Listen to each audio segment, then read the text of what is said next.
What is going on, Fortnite fam? Welcome to the Fortnite Champion Series.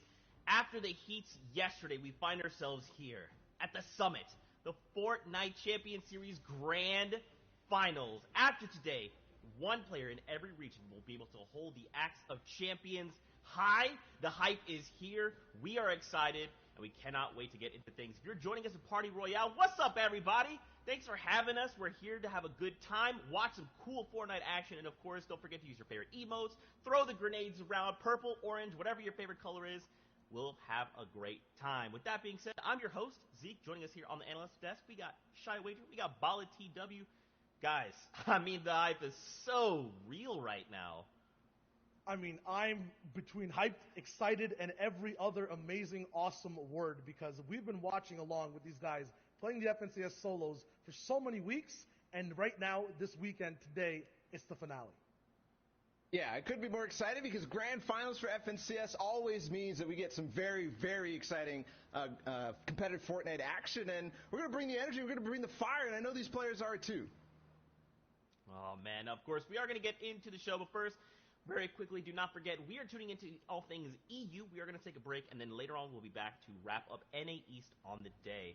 With that being said, let's take a look at the format itself. Yesterday, we saw the Heats break down 100 players, but only the top 25 advanced, and now they find themselves here in the Grand Finals. Yes, Heats, these were happening yesterday. Now it's the 100 best players all the way from the thousands, hundreds of thousands that's played, 6 final matches, 1 FNCS champion per region, and this is the format that breaks everything down. Yeah, if you're unfamiliar, you get placement, or you get points for placement, you get points for elimination. 14 points total for placing highest, for achieving that victory royale, and that will matter so much over all of everything, but you've got to find the balance. You've got to find some eliminations because that is kind of some guaranteed points every time you pick one up.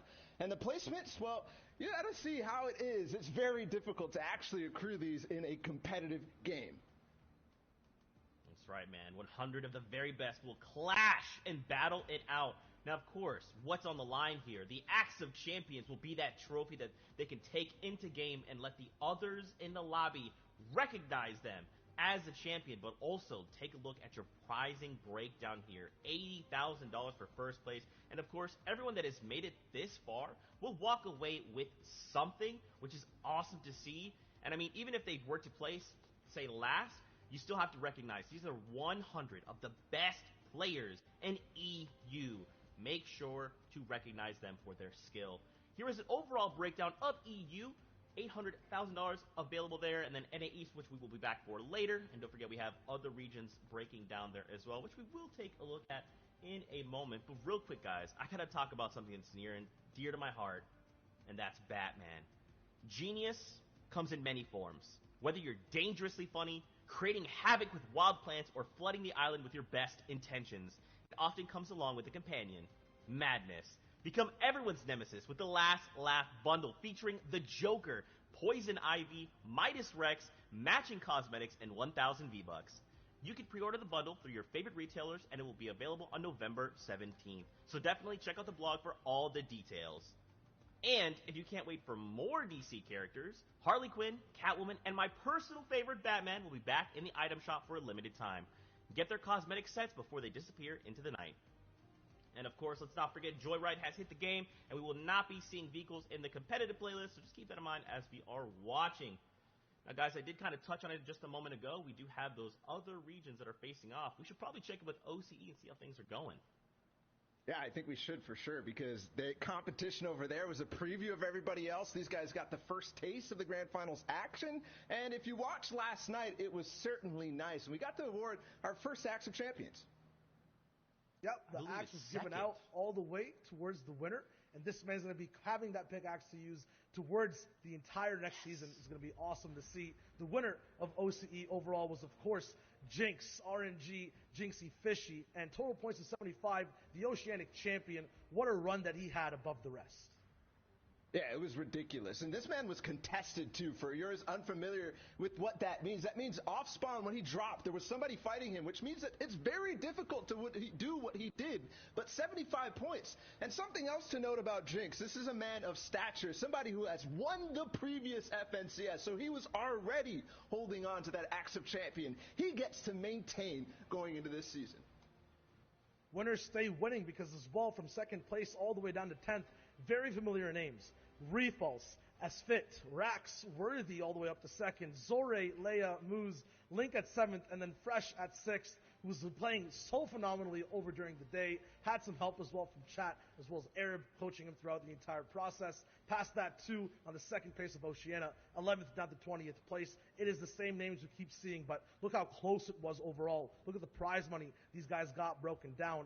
40 points down to 36. Mountain holding 11th. RBK, I don't know, which is Volks holding down all the way to the 20th slot. Such a close competition, and this is going to be a nice identifier here as we get ready for EU. I mean, watch these point thresholds. Look at how close that is.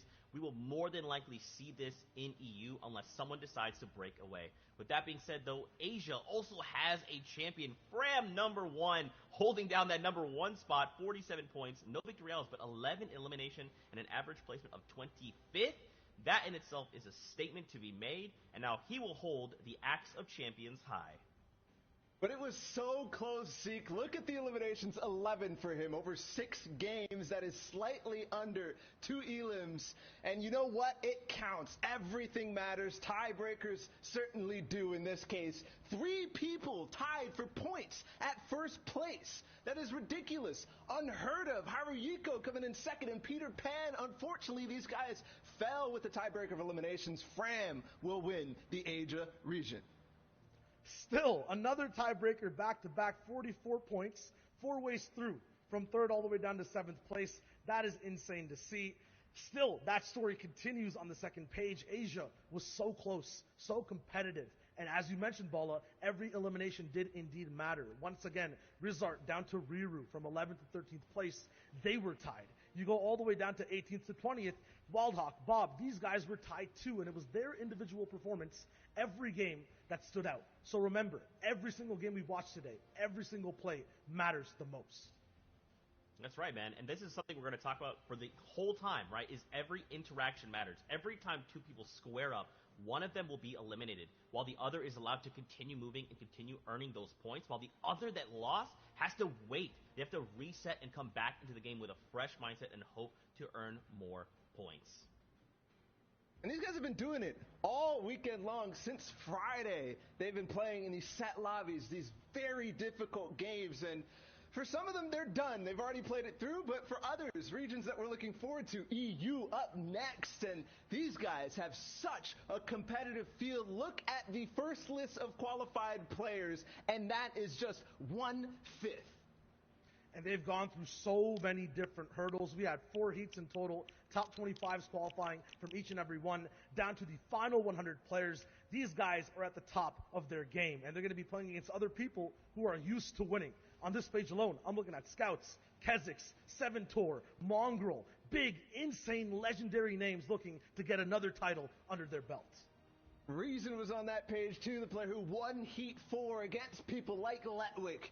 Flois came out of Heat 1 with a dominant performance. We're going to be looking at him to see if he can maintain a good start out of the early game. Tayson, who had the first start in Heat 2 with the back-to-back victory royales, and we've talked about the format, how much that matters. His lead was almost insurmountable after only 2 games. And whether you're watching in-game in Party Royale or anywhere online, just pick a name over here, follow it through, find a new favorite player, and follow your favorite old ones too, like Lecce, like Fasroki, XWeestu, who's an insane winner, winning back-to-back games through all stages of the competition. These guys are about to play some of the hardest games of their lives and are going to give us some of the best Fortnite we have ever watched. And yesterday was literally like a little taste of that, right? And we've seen these pockets of people already setting their eyes on grand finals. Today will bring some of the best Fortnite we've ever seen. I mean, there's no way of knowing. Will someone break away and hold off strong? Will people go head-to-head and kind of pull each other back? And at the very end, someone will cross the finish line. no way of knowing, guys. This will all unfold before our very eyes. Yeah, I mean, Zeke usually asks me the question, who do you think is going to win? I'm going to answer before you get to ask any one of these 100 players because they all deserve it 100% all the way up to this point. I'm serious. It's anyone's game. Every single person on all those pages for Europe are so good. And I want to add one thing to that, too, because it might be anybody's game, but also think about the fact that one player after all of this, out of 100, is going to be walking away the winner, the champion. That is just mind-blowing to me. Yesterday, we got to see the top 25 move on, and we thought about which 75 would fall. Now it's the 99 that will not make the cut. With that being said, though, let's take a look at a replay that has led us to this point. Yeah. If you haven't joined us on the broadcast just yet, there was 4 heats to play through, and each of those had 100 players. Top 25 moved on from every single one of them. We're watching the winner of heat number 1, and we're highlighting him because he won in a surprising fashion, coming out from behind and dueling a lot of other top players, and he did it with style, winning a game with something like 5 eliminations and then taking the lead from there and being consistent all the way through. That's why Advise is certainly somebody to pay attention to.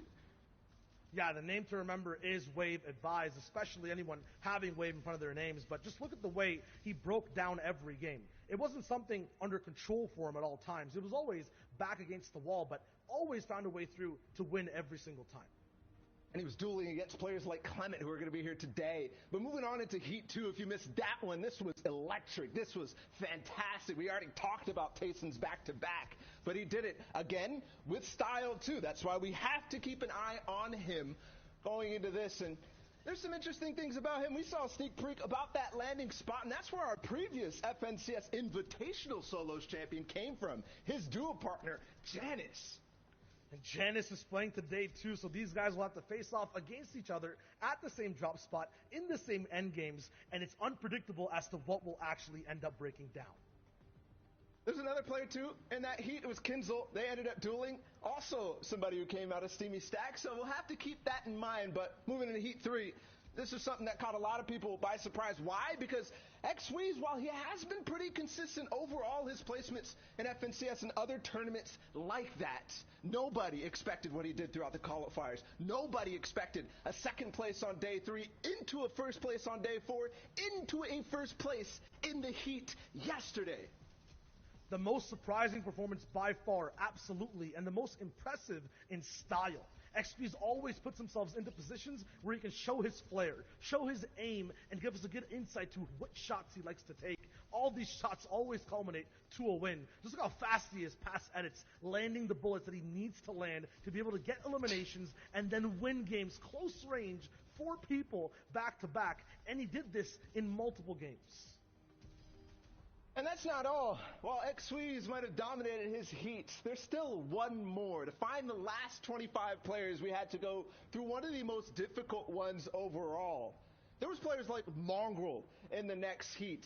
There was players like Reason, and those two have been going back-to-back against each other for quite some time, starting from the day 1 3 weeks ago. But Reason showed up again, and even though they dueled and took first and second in this heat, Reason seemed to come out far and ahead, the champion of that heat. And for one reason, I think, no pun intended, the Holly Hedges uncontested drop spot. Yeah, with no one fighting you down early game, you have a huge advantage on playing the rest of your game out, going for positions, going for wins. That being said, though, Reason and Mongrel are going to be able to battle it out once again here today in these grand finals, and it's the final round for these guys to wrap up their story. And the important thing to note from Reason, he did win back-to-back in heat number 4 yesterday against players like Letwick, who had even Kit Shockwave Launcher to try to put him down. He does not care and will go for the biggest streak of 2 back-to-back games in terms of eliminations and wins. So that total amount of points, ridiculous from Reason. We'll have to see if he's in form today. That's the biggest question across the board, right? Who is in form? A lot of these players, they already know the field. They've already scouted each other out, and just like we've done our research, they have too. Now the question is, who will hold strong and who will walk away the champion? With that being said, guys, it is time to get into the first game of the day here in EU. So let's get ready to toss it over to our casters. We've got Clay Staling and Sundown to take us through all the action. Gentlemen, over to you. Ladies and gentlemen, boys and girls, Jonesies, Bonesies, he's, she's, theys, and thems, welcome to the first game of the FNCS Grand Finals in EU, and I hope you got your popcorn ready, whether it's literally or the emote in Party Royale, because this game is about to be a blast. I am ready for seeing all the action unfold. I hope everybody's got their favorite emote out, whether it be take a seat, whether they're with their glow sticks out raving. I'm ready. I know you're ready, Sundown. It's going to be amazing. Enough from us. Let's take us into game number one. The analyst desk set it up so well. Shout outs to Zeke, Bala, and Showager. But now we're into match number one. This is it. 6 games to decide who will walk away with that Axe of Champions. Who will be the top player in arguably the most competitive region in Fortnite. It does have the most participants, and there's $800,000 up for grabs here. And here's the initial drop spot. And it looks like everyone's sticking true to where they planned on dropping. We have 3 players in Steamy. We've got, I think, only 1 or 2 players there in Catty Corner, 4 in Lazy Lake that we've seen time and time and again from Europe. And, of course, we've got Rezon and Holly Hedges, and it seems like he may be alone. And one of the best comments I think I saw coming out is, wow, everyone is really scared of Rezon. And if you look at some of those early game drop spots, both in heats and I'm assuming now in the grand finals, everyone stays really far away from him. And you can see that in the bottom right-hand corner on the map. Not a single triangle remotely close to him representing another player. That's because he's done such a good job over the course of the entirety of this tournament to stake out the claim, and then also getting a nice little elite chest right there, granting him the legendary burst AR, and he's set to go now. He can begin his rotation and head to center zone. He has those 6 crash pads, which we've seen him execute on so well, and he's basically set to now just farm the materials he needs and transition into the mid game. However, we've seen him go aggressive time and time again with this similar loadout, as now we swing on over.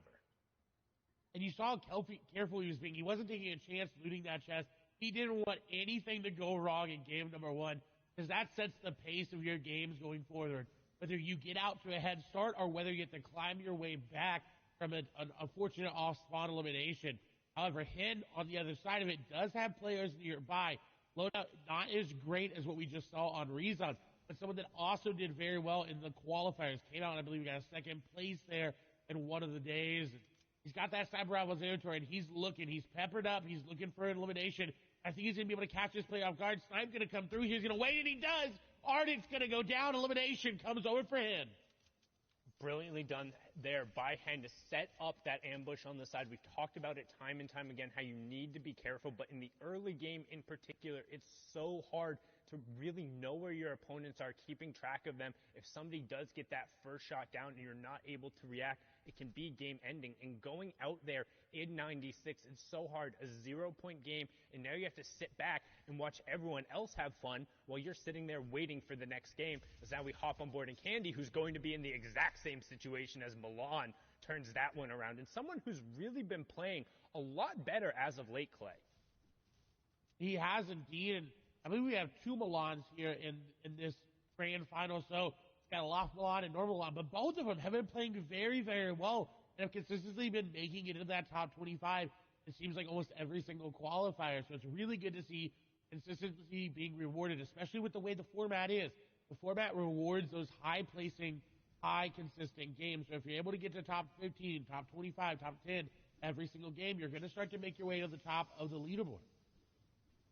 And that's what the goal is for the end. We talked about so much yesterday how it's, hey, top 25 is all that matters. Well, here, everyone wants to be number 1. You have to walk away with that top spot. It's a solos competition if you want the grand prize in the Axe of Champions and all the clout that comes with saying, hey, I am the best player in my region after the weeks of qualifiers and then coming down to this. And Mr. X, who had a beautiful run yesterday to even get him here. The miracle back-to-back-to-back eliminations, but now under pressure from Rifle, going to get in directly on top of him, but sticking straight to the AR spray. He didn't have a shotgun. That's what we talk about. Those early game fights, he just had the assault rifle and the SMG opting to stick with the AR, and I think that might have been the wrong call, as the SMG could have offered him slightly more damage in that situation, but Rifle comes through and punishes him. And it was such a close call. That Siphon was just the difference maker once that elimination came through. You see, now on another engagement, it's between Wolfies and Maestro. Maestro running off this side on the front foot. The pedal is down. Maestro wants to just continue to push down. Shots go through. He's going to break through the wall. And Wolfies is going to go down. That was a huge pickup there from Maestro Wolfies, who was the second place finisher in the duos of the World Cup. We've seen him play so aggressively, the young player from the UK, but when he's put on the back foot, it can be a little bit challenging there. Maestro did come through, got dropped down to 48 HP, but don't forget, in arena and tournament settings, there is that siphon enabled. That means when you eliminate an opponent, you will get either 50 HP or 50 shield back, depending on which one you end up needing. It prioritizes health first. And then they will also drop all of their materials, all of their loot, and an additional 150 materials, so an extra 15 builds that you can go over and sweep up. That ends up being really key, particularly in the mid and the late game now, as I'm on board here with a Ventex who takes 2 really big shots and is put on the back foot. He is, but luckily enough for him, Fresh does not have any shield pop. Now, it's not going to be as good as he is going to be finding time to get those minis in that big shield pop. And Intel with there needs to find an aggressive push into the box and needs to catch him off guard. If Ventex is not able to get this medkit off, this does not look well for them. But it seems like the medkit will be popped, so he does get back to fighting HP. Under 50 HP is enough to withstand some shots. As Krez is now on the back foot, that's exactly what he needed to do. He needed to turn that defense that he was waiting on into that offensive moment. And now Krez is in a very bad situation. 6 builds remaining, no HP to really work with. He's going to have to hit a really big charge shot there. Dana coming through, not going to connect on these shots. He goes in the box, but Krezis hits the shot, and that's another elimination for him. And you talked about it. He needed to hit that big charge shot, holding it up and punishing the player. And particularly when you see 2 players box-to-box fighting with charged shotguns, it's really difficult if you're not able to get that finishing blow right away, like No Luck Nebby does there, finding Kira, to close out the fight, because you can have... Oh, Nebby, what? Don't even forget my point there. Nebby showing the power of the hunting rifle, showing up, catching 2 players on the outside. However, look in the bottom right-hand corner. A 3rd player is now rotating by. So can Nebby get all of these resources and get out without getting engaged on? But those are 2 monstrous shots. He's got to feel confident there, and definitely not living up to his name. Plenty of luck going on. And you took the words from my mouth. Nebby with an amazing aim there, just getting what he needed to get started. However, someone who is not having amazing luck is Janus right now. 134 effective HP. It means he fought either off spawn on rotation. Now he is going into the orchard, which does allow these campfires and the apples that drop that give you 5 HP per consume. So he's going to be in a good spot. He's able to really farm up. But Janus drops Steamy stacks. And look at his medal count. It was only 97. Amount of Steamy with only 97 medal is not what he's used to, and this is definitely impacting his game plan. Yeah, and it's going to be tough there. Also, tons of players will know where he is, stoking that campfire, putting off the smoke signal. You can see him, those apples dropping, but instead opting to burn the extra wood. Good trade-off there and good awareness of where he was on the map. However, you do see Spen is lurking and trying to catch out the FNCS Invitational winner here.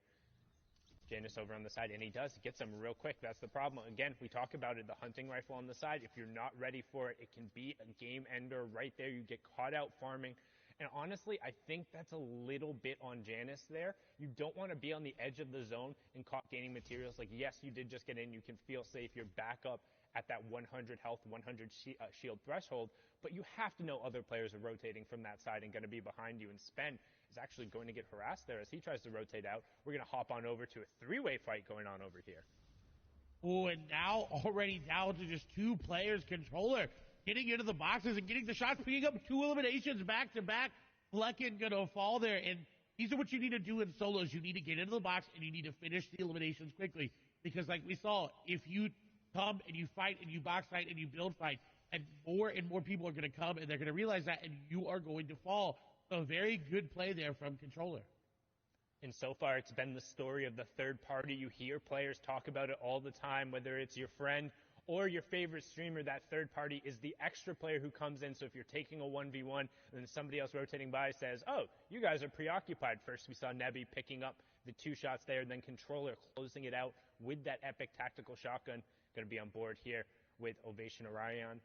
We've seen him pull off a number of plays, but again, really good at kind of those ambush-style tactics, as you can see here, trying to set up a little bit on this player who's rotating in front of him. You can see the map in the bottom right-hand corner. That is the next storm zone revealed, so you can see we're pulling a little bit central. We're just kind of south of the authority, or just over the authority, with a little bit of a southwestern side there. So most of the players will have time.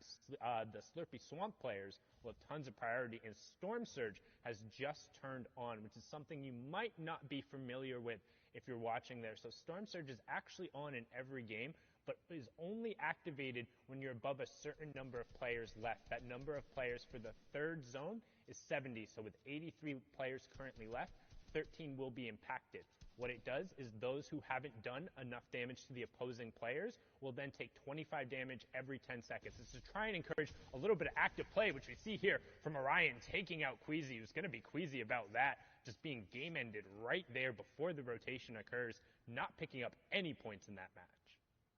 And what a smart play. He went in different angles and didn't just crash pad off the top, because he knew Queasy would have been expecting that, and found an angle, got in the box, got the elimination. That also, with Storm Surge, it causes people to make plays like that. Arion may have decided that, you know what, a couple tags, we're good, I'm good to go, move on. He's put him pretty high up in the Storm Surge, but he didn't want to take the chance. He wanted to make sure he was above at least 100 damage on the threshold. So he decided, I got to go in, I got to get in the box, because when Storm Surge starts hitting you, nobody's going to let you shoot them. No one's going to let you even look at them. They're going to be sitting in their boxes. They're going to sit there and wait and not even open windows, not even make any movements, because they know, hey, that guy's getting hit by a big purple lightning bolt. We can't attack him. Well, all of a sudden Phoenix is actually going in, but maybe a little bit of a misplay, he gets eliminated. Gets punished right away, and Tigwe has everything you could possibly want for a box fight there. I mean, just look at the loadout, having the epic tactical shotgun, the epic burst AR, crash pads, plenty of shields. So Phoenix might have felt a little pressure to go in and create some space, but Tigwe punishing very succinctly there, as now we swing on board. Milan, Seventor, Kiko, and Anas all directly on top of each other. You become legends. Anas has played incredibly well. Clement also joining in on the party, and this is what we talk about, that Storm Surge. All the players who below, Anas being one of them, are going to be forced to find tags. That damage is going to start coming through. He's going to need to convert on it, and he converts brilliantly there, picking up Supremacy's Clement in number 1 elimination, and also closing in on that first placement threshold, Clay. It was such a beautiful play by Anas, because he knew Clement had that bush. He said, you know what, he's going to go for the pickaxe. I'm just going to go ahead and edit that wall out so he can get the initial shot, and that got him the elimination. That initial shot there gave him the damage just to follow up with another tack shot. And with that rare tactical shotgun, it does a lot of damage if you're able to hit all the pellets, and that's exactly what he did. Now, on his way, he got the pepper placement threshold, just came through as well, and now he's moving in. He's got a very great loadout to secure himself a very good placement here. We know Anas is very, very capable, like you talked about, and he's already stalking another player. He's looking to take down AX Controller. Yeah, and that's Controller 007 from the FNCS Invitational. We saw him have a number of really solid performances. Still need 3 players to go down from that Storm Surge threshold, but Anas just trying to kind of follow in this rotation path, get as close to center of zone. So if you're kind of new to watching competitive Fortnite, joining for the first time in Party Royale or Twitch or YouTube or Twitter or WatchFortnite.com, what do you care about as you're watching this game, as Anas will take it down, or what are you looking for? Mongrel and Thomas HD also picking up eliminations to put us below the Storm Surge threshold. The first thing is whether or not people are picking up eliminations. You can see that to the right of the player's name, that's right next to kind of the little mark there. And that will represent 1 point every single time as they go through. Additionally, you're worried about them picking up placement points. In this format, the first one occurs after 25 players have gone down, then the next one occurs after 50 players have gone down, then it's every 10 and 5 players. So when somebody ends up falling in 41st or 31st or 26th, that's a huge changeover. But now, during the middle part of the game, as everyone's rotating through, what they're looking to do is establish space for themselves, make sure they're safe, and then find tags so they're not threatened by that storm surge that we were talking about ahead of time. As now we hop on board here with MCSX Squeezy, who has placed top 25 in 78% of his games this FNCS, best in the EU, and that's something to contrast with the fact that he also plays really aggressive in the early and the mid game. If he gets caught out and he's able to convert, he's had some of the highest elimination totals throughout the entirety of the FNCS, Clyde. And I was going to say, I'm surprised he's not going into this player's box that's literally just fishing in front of him. Someone else tried it, and he's waiting. You can tell he wants to get into this box. As soon as he sees that player start to make moves into the other box, or maybe he finds out exactly where they are, he wants to go in. But he's got Letwick right above him, so you can tell he's being a little bit more cautious this time around. In the heat and the qualifiers, he knew he had a little bit of leeway after that great performance that he had. He was able to play a little bit more aggressive and still get top 25, which is insanely impressive. Now, the biggest impact of the game right now is going to be this Kit Shockwave launcher in Thomas HD's inventory. He's already got the elimination because of it. He's also already near the next zone. He doesn't have to rotate very far, which is really good for him because he only has 94 materials. He only has 94 materials, and he's right by the priority on high zone. This is the 4th zone, which means it's the last safe zone that's completely inside the current safe zone. After that, the 5th one will be the half in, half out, which kind of signals the transition into the end game as Thomas helps end Sebi's game there. He's going to be sent back and have to queue up after that, and Thomas hits him with a favorite emote. Hey, if you got that emote and you're in Party Royale, mimic it right now. Let Thomas know you're with him and sending him the aid, because he has a really good shot to ride this game out with where he's positioned, because after the 4th zone, you don't want to head super central. So all of a sudden, if that half in, half out zone pulls to the south and is on this high ground, and he has all the shockwave launcher plus a launch pad plus the mythic charge shotgun, it's going to be really difficult to force him out of a priority position. He's going to be somebody to watch over the course of this game who's going to impact the other players around him. And he's already doing that just with his AR. He infected Sebi. He was going to take down passive. And this is very, very good for him because he doesn't have to go too aggressive to get these eliminations. They're kind of being handed to him here as he's just taking a grasp of his surroundings, looking at every possible angle and getting eliminations. And speaking of that, Mr. Savage going to pick up an elimination there onto for Strokey. Yeah, and you can see that action kind of being driven as players are forced to rotate in and start to get priority position, because it's not only just about being safe here, it's about establishing yourself for the next rotation, because that half in, half out is so important in terms of priority. But right now, Reason is 5 below the damage threshold. So once this zone clears, he'll start ticking.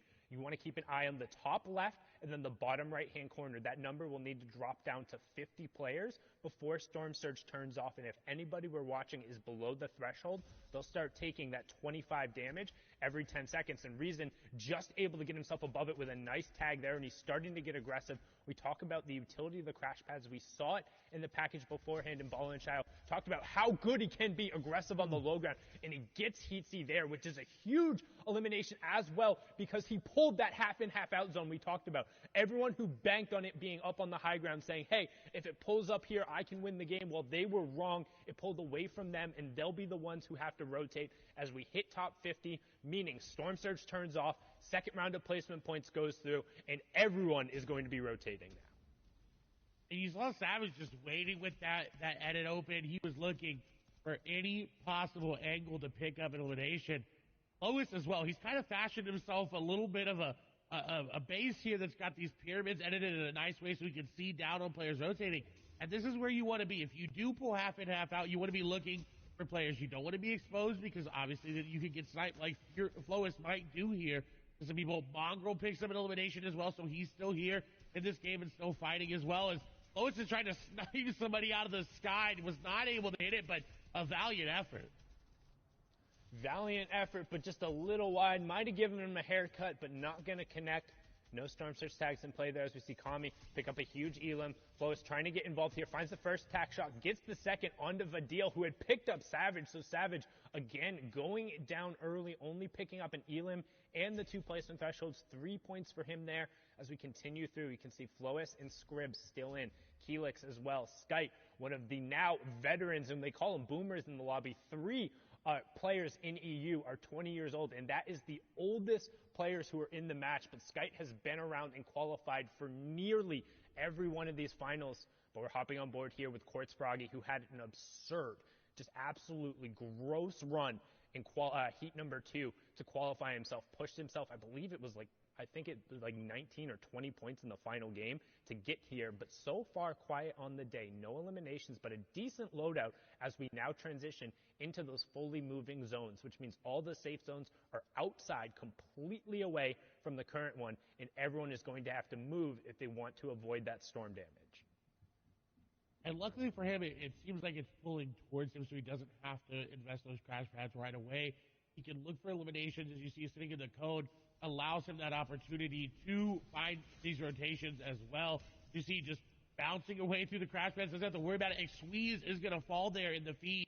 That's an important one to note there, because we talked about it, we hyped him up, falling down before that 40th placement threshold as well. He's not going to end on a lot of points.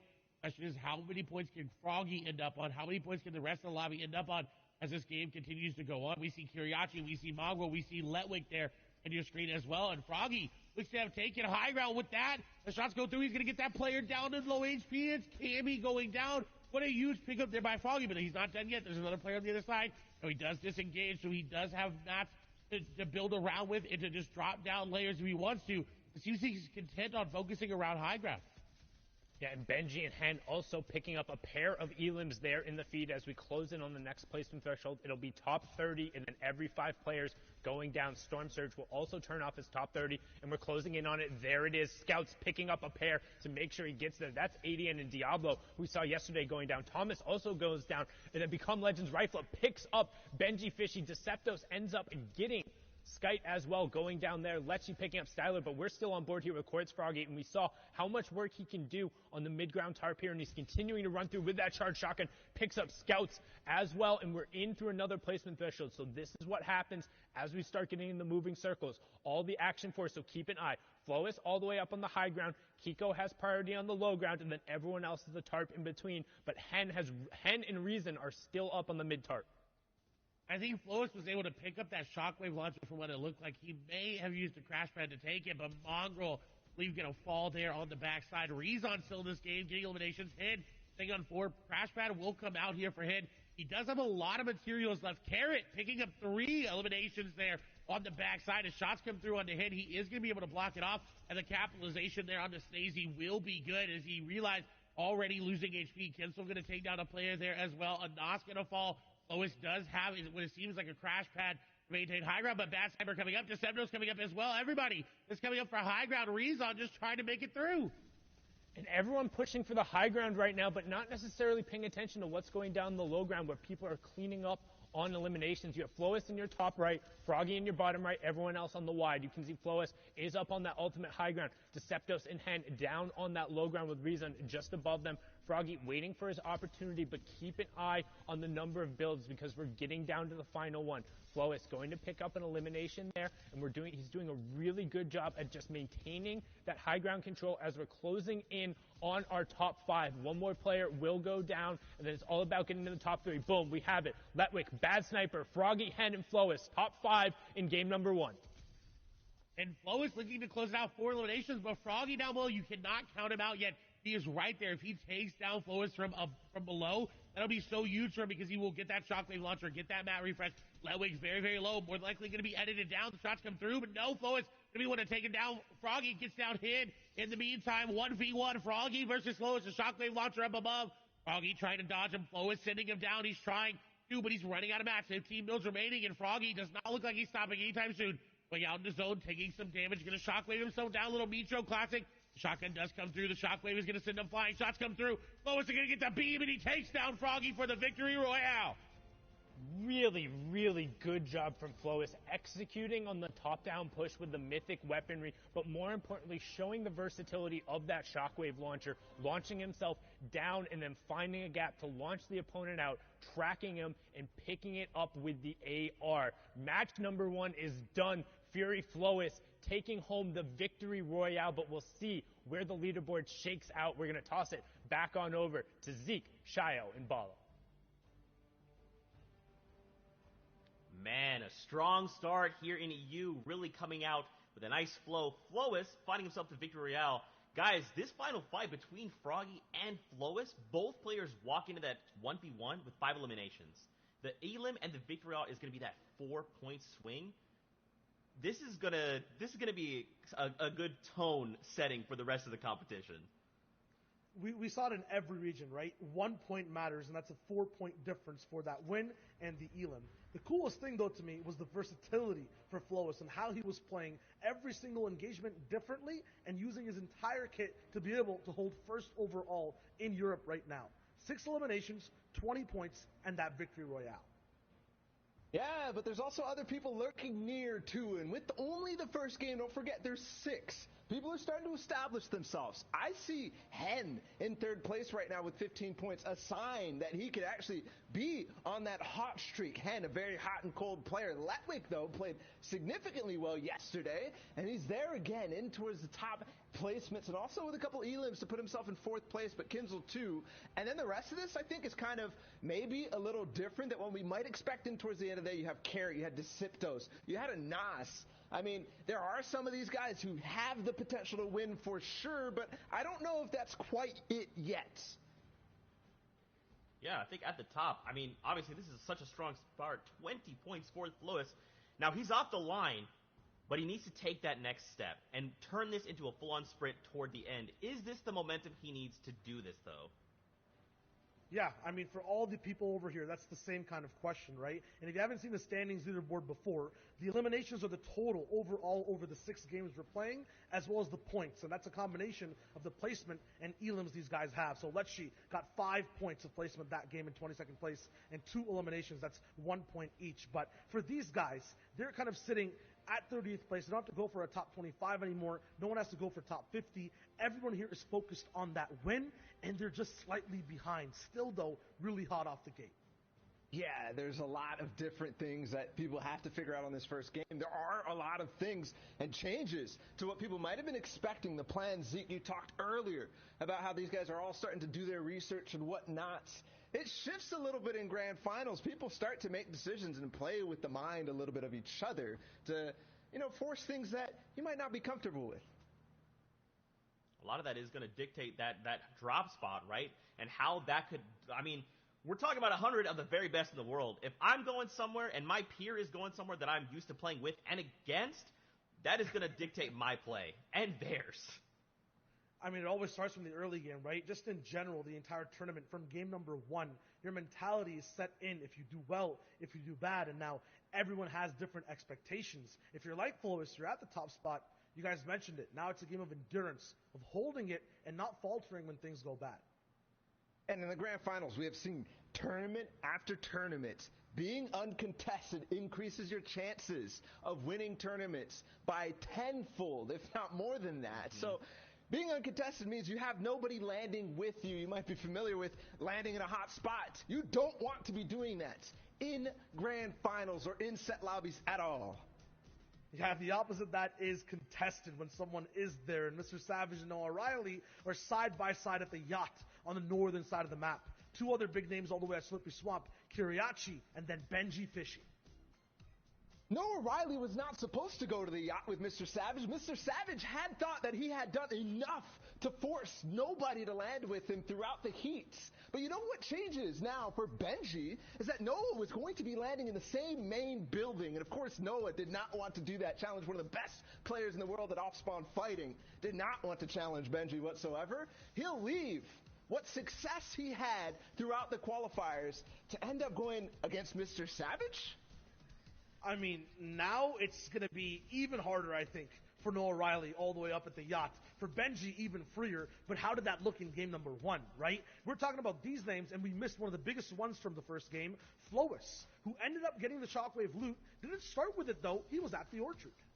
And a big difference from what we see for Flo is because usually it is the Shockwave loot that he's going for in the early game. That's why he got to this spot, but it doesn't matter. He'll grab it anyways, and he's even contested the Orchard. So all I said, Zeke, about being contested, reducing your chances of winning in grand finals kind of shifts when you see what Flois just did, and it doesn't matter where you land.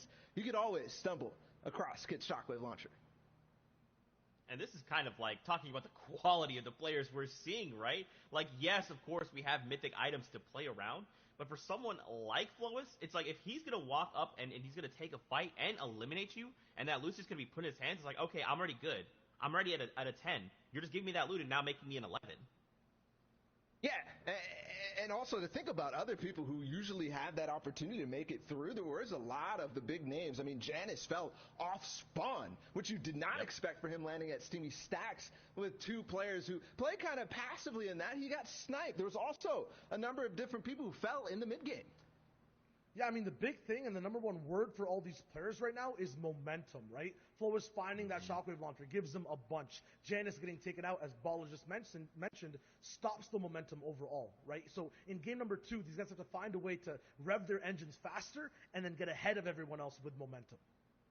Oh, man, a lot of momentum here to start the day. Now, guys, I do want to continue, but I'm getting word the games are ready. So let's get ready to hop into game number 2 here of the Fortnite Champion Series in Europe. Let's see if the action continues. Sundown, Clay, let's send it back your way. Thank you so much, Zeke, Shio, and Bala. And I mean, I'm just so excited to see because I'm a personal fan, or like I'm a advocate for the fact that game 1 is a nice way to set the tone, but you really get an idea of how the leaderboard and how the lobbies are going to play after game 2, because particularly with solos, it's about consistency and who's able to turn over a performance from one game to the next and continue it rolling, and you're really able to see that going down in the second match. And into the third as well. If you're able to bounce back in that third and you really, really submit yourself at the top, you got a chance in that 4th, 5th, and 6th game to really turn online. Benji, somebody who definitely needs to turn online, but Savage is going to go down to Noah Riley in the feed. So the contestant happened, and Savage unfortunately falling. Looks like Benji is trying to take down Kiriachi in the time being. Yeah, Benji trying to set up one of those ambushes here on the side. You can see him trying to pick off Kiriachi as he's going right for those slurp jugs. He is going to find the initial burst shots there, opting not to use that sniper rifle and instead closing the gap on him as fast as possible. We'll see if he's able to get it. White tags coming through, using the tac shotgun and the high rate of fire to push through the box. And well done, Benji. We talked about the contestant over there, and he says, 0 out of 10 for the effort. The Russian judge doesn't even give him a point. Benji taking it down there, and that's 2 elims right off to the start for him there. You can see in the bottom left-hand corner, the 2 most contested areas are Rig and Salty Springs, each with 5+ players right now. So a lot of space being pushed out, and it's interesting to see 5 players in Salty. I mean, effectively, you're all taking one house of loot and saying, I hope this is enough. Yeah, I don't know why 5 players are there. I think it has to do something with Rezon. He scared everybody away from Holly, Hedges, anybody that normally landed in that path. He said, no, I'm just going to go try my chance at Salty there. As we are now over to the Fortia, this is Mongrel, and he's been dropping here for a while. We know that. But he does not have Ocean's Burst AR and Ocean's Bottomless Chug Jug. Someone else may have snagged it from him, and with his aim and with what he can do with it, that Mythic Burst AR is so good here from him. It looks like he's not going to need it now as he's going to get some tags going into this slide. That player going to have to back out. Mongo, though, not going to let him do it. He's got to be careful. He is running out of AR ammo, but he says, you know what? Who needs an AR? I got a shotgun and a crash pad. I'm going into the box. He is going to miss the jump a little bit, almost deploying a crash pad there, but the continued pressure that he's keeping up is trying to keep this player from going any higher. And it's Smudge just trying to get away. He's got a little sliver of HP, but Mongo going to get in the box and do that Mongo classic and get the elimination. And he had to resolve that fight right away, because even picking that up with the additional match drop now only has 52 materials. And while he is in the zone, since it did pull towards that south side, he's going to need to find it. And with so many other players around this area, it's going to be really hard to max out quickly. But now let's hop on board with our match number 1 winner. As you can see, the format in the right-hand side, each elimination being worth a point. You can see once you get into that top 10, you'll have 8 placement points going through, all the way up to 14 for first. Then you can see 11th through 15th is 7, 16th through 20th is 6. It's the intervals of 5, then the intervals of 10, and of course, you get that first placement point after the first 25 players have gone down. So still plenty of players who need to drop here, which generally is a little slower from EU. You'll typically see a little more aggression going on. However, as you get further and further on into tournaments, the stakes and the players become that much more difficult to fight against, and it's really hard to confidently take an early fight, as we have Rax and the Costa Rican Sebi in a battle over here. Ooh, and Rax on the back foot already. Now, this is that weather station just above Caddy. Sebi going in. The shots are going to go through. He's going to get the initial damage, and he's going to follow up with the AR. The crouch spam, and it's going to pay off for him. The elimination comes through, but now the question posed for Sebi is, can he go get Kit's loot? Can he go get the shockwave launcher and that charged shotgun, or will he settle for some of the vault loot? And generally, that's the goal. It's to go through, get whatever you can from the weather station, resolve a fight there, and then head down and hopefully pick up the remnants of whatever happened at Caddy Corner. But now we're going to swing on over to Authority, where we have Letwick. We're in match number 1. He was able to steal away that mythic glider grapple gun and just kind of rotate out. But now, match number 2, you can see Hardfind over on the side, and Hardfind looking to set up a trap and a bait. And we've seen this before a number of times, particularly around that vault area, where there are some areas you can't build. Players look to have just immediate drop, but Letwick is set up really well in terms of his close quarters combat. Just having that epic SMG as well as the tactical shotgun and a legendary pistol means he has 3 really high rate of fire weapons that give him plenty of abilities to just spam and pressure Hardfind, who's going to be looking for an ambush here in a second. But right now, both players just farming up.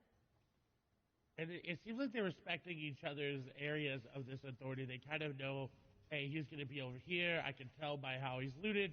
I know Letwick's going to be in this side because I know how he looted from Hardfind's perspective. But what's concerning about this is the players that are around. Carrot is there as well. You got 2 other players on the side. But Letwick is playing this very well. He's hitting some things, and then he's standing still. Because that's how the henchmen act. If they walk around, sometimes they'll hit stuff that's in their way, and then they'll stand still as you see one moving there. On the other side, we've got Wolfies, who's in a fight against some Marauders. Hopefully he's able to get out of those. The Marauders are very, very potent. They shoot you, they throw things at you, and they just will try to eliminate you at all costs. And they've got very, very good aim, especially with that hunting rifle there in the inventory of the Deadeye Marauder. Wolfies is pretty low, but he's got Ardent pretty low as well, 150 HP. Now the Marauders are coming in here. The third party this fight. Sometimes the third party does not always have to be an actual player.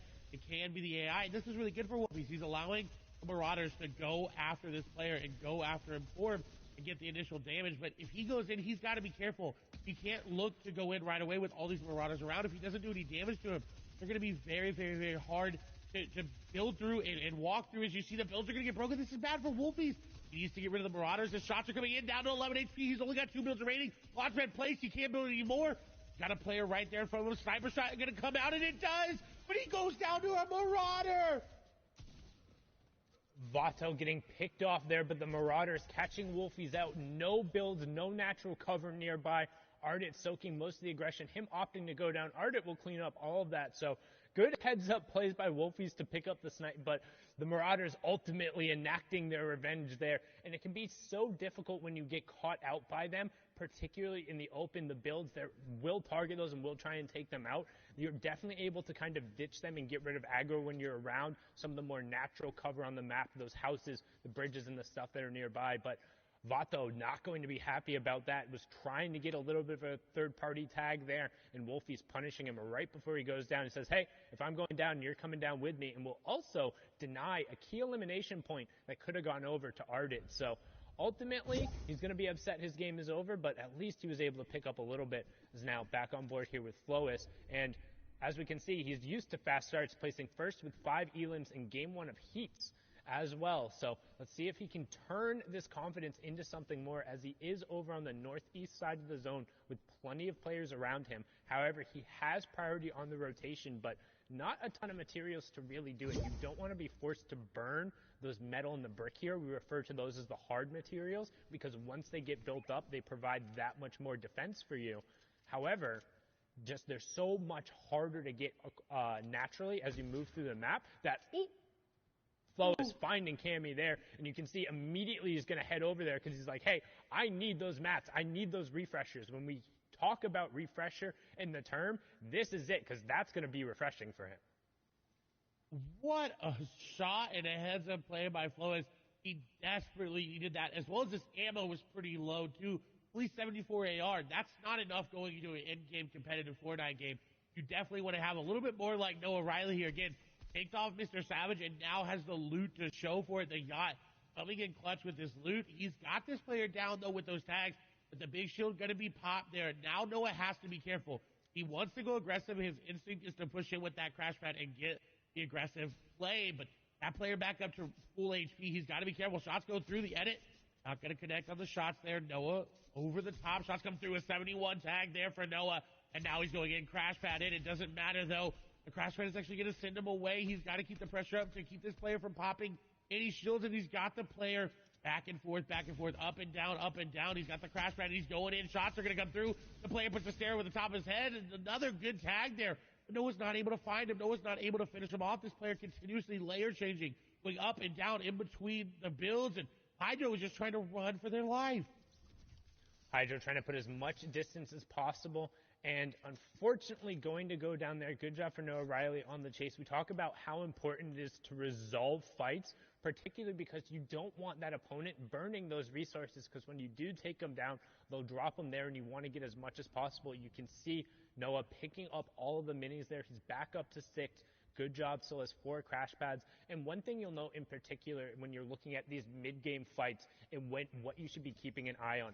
Anytime a player has crash pads, that will enable them to push into boxes. You've seen it in 2 different ways, both from the top down, where they throw it against one of those cones because it lets them fall in. And then a perfect example, thank you, Ross Orange, for showing it right there, winning the fight against Hardfind very closely with 6 HP. That's the horizontal crash pad, where you line yourself up on the corner of the walls, you throw it against that corner, and it'll end up landing right behind you, and it pushes you forward into the box, but it won't affect the other player. So it allows you to line up your shot ahead of time, and most times it'll also put you behind them, so they're not able to play defensively, as Orange trying to play defensively here, but Bafo just comes in and says, hey, you didn't have enough time to reset and get your shields up. I will take all that loot. Thank you very much. And that's the dangers of taking a mid-game fight, is that if you take any damage, you're going to get third-party. Players are going to recognize that shield crack sound, and they're going to move in. But on the other hand, look at Letwick. He took that fight, got out, and now is on the move. But Carrot is setting up an ambush, and the shots coming through. Letwick has been cracked. Look at the box separation that he just did there from Carrot.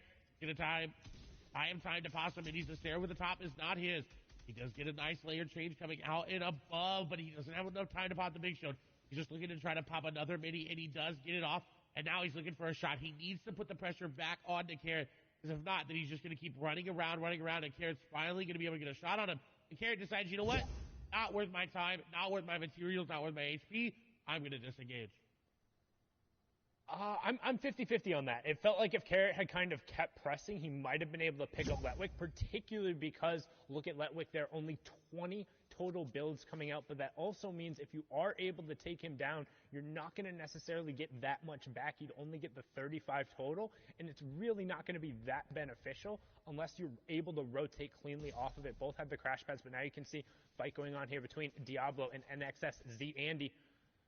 Zandy on the back foot here, and Diablo trying to push forward somebody we've seen have the capability of playing aggressively. He is above that Storm Surge threshold, so just trying to hunt this player and doing a good job of keeping Zandy on the back foot. Does get the cone replaced, owns both, edits back under.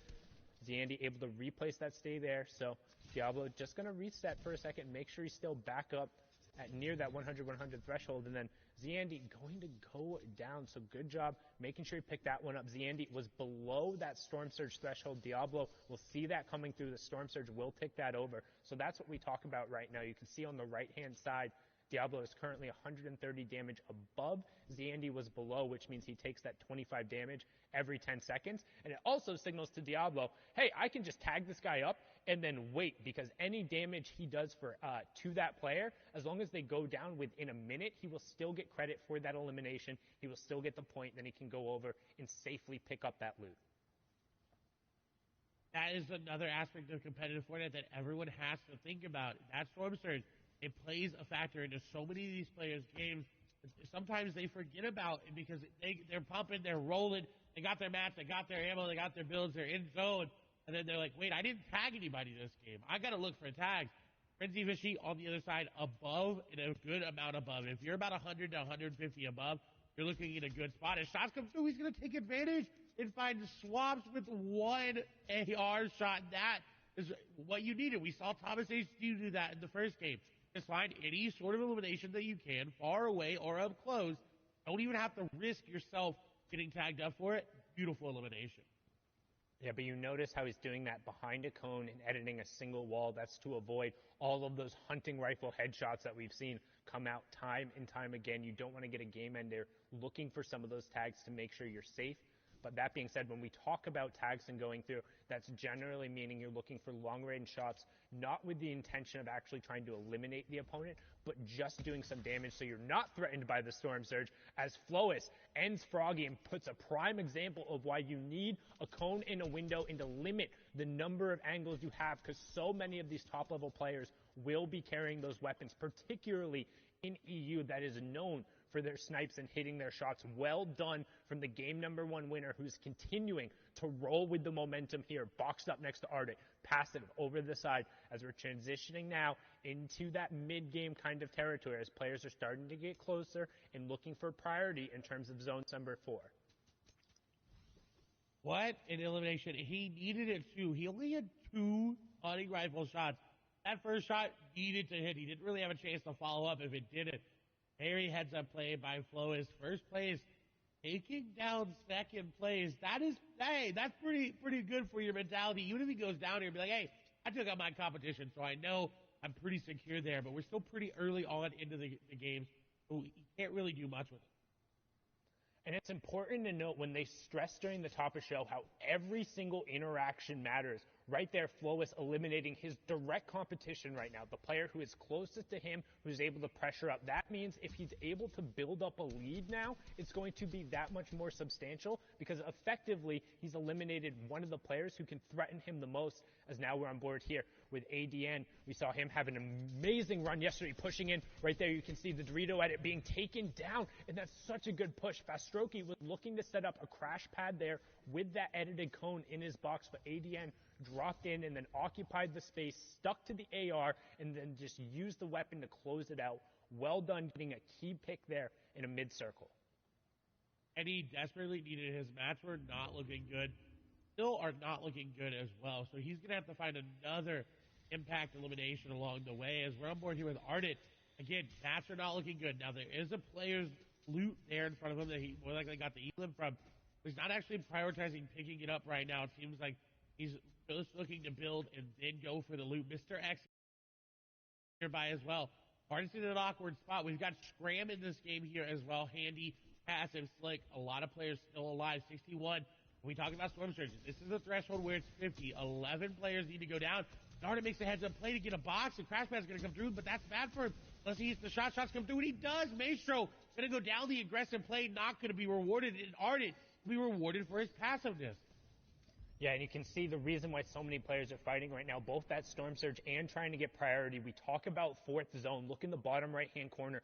Everyone is looking to box up and stake their claim on as much real estate as possible for when that half-in, half-out reveals. You don't want to be sharing a spot next to somebody as you go to rotate, and they're looking to clear out the players nearby as Ardit picks up Flois there. So 1 and 2 are down. That's going to open up the leaderboard. Tons of players will have an opportunity to charge up. Eyes are now on Hen and whether or not he can kind of extend his lead out there, as Ardit also picks up Lechi. Mongrel getting scout there in a brilliant job, because he's now cleared out all the players on this tarp. In that next to half in, half out, the one before moving is pulling directly over to this cluster of players. So Tayson, Benji, Keelix, Wizit, Mr. X will all be over there, sharing the half in, half out with Ardit. They all have priority on everyone else who's rotating into the zone. So they're going to be fighting among themselves to make sure they're safe and not going to get ambushed, and then swap over to what Tayson's doing now and looking to catch the players, burning their rotation, burning launch pads and crash pads,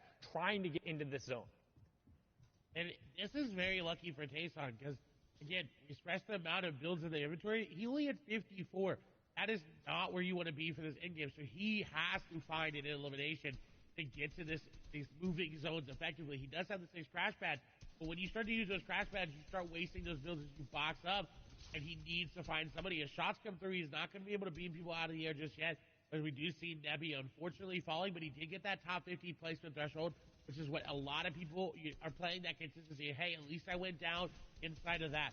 Tayson, however, is looking to get aggressive, and I believe that's on, I think this is Benji.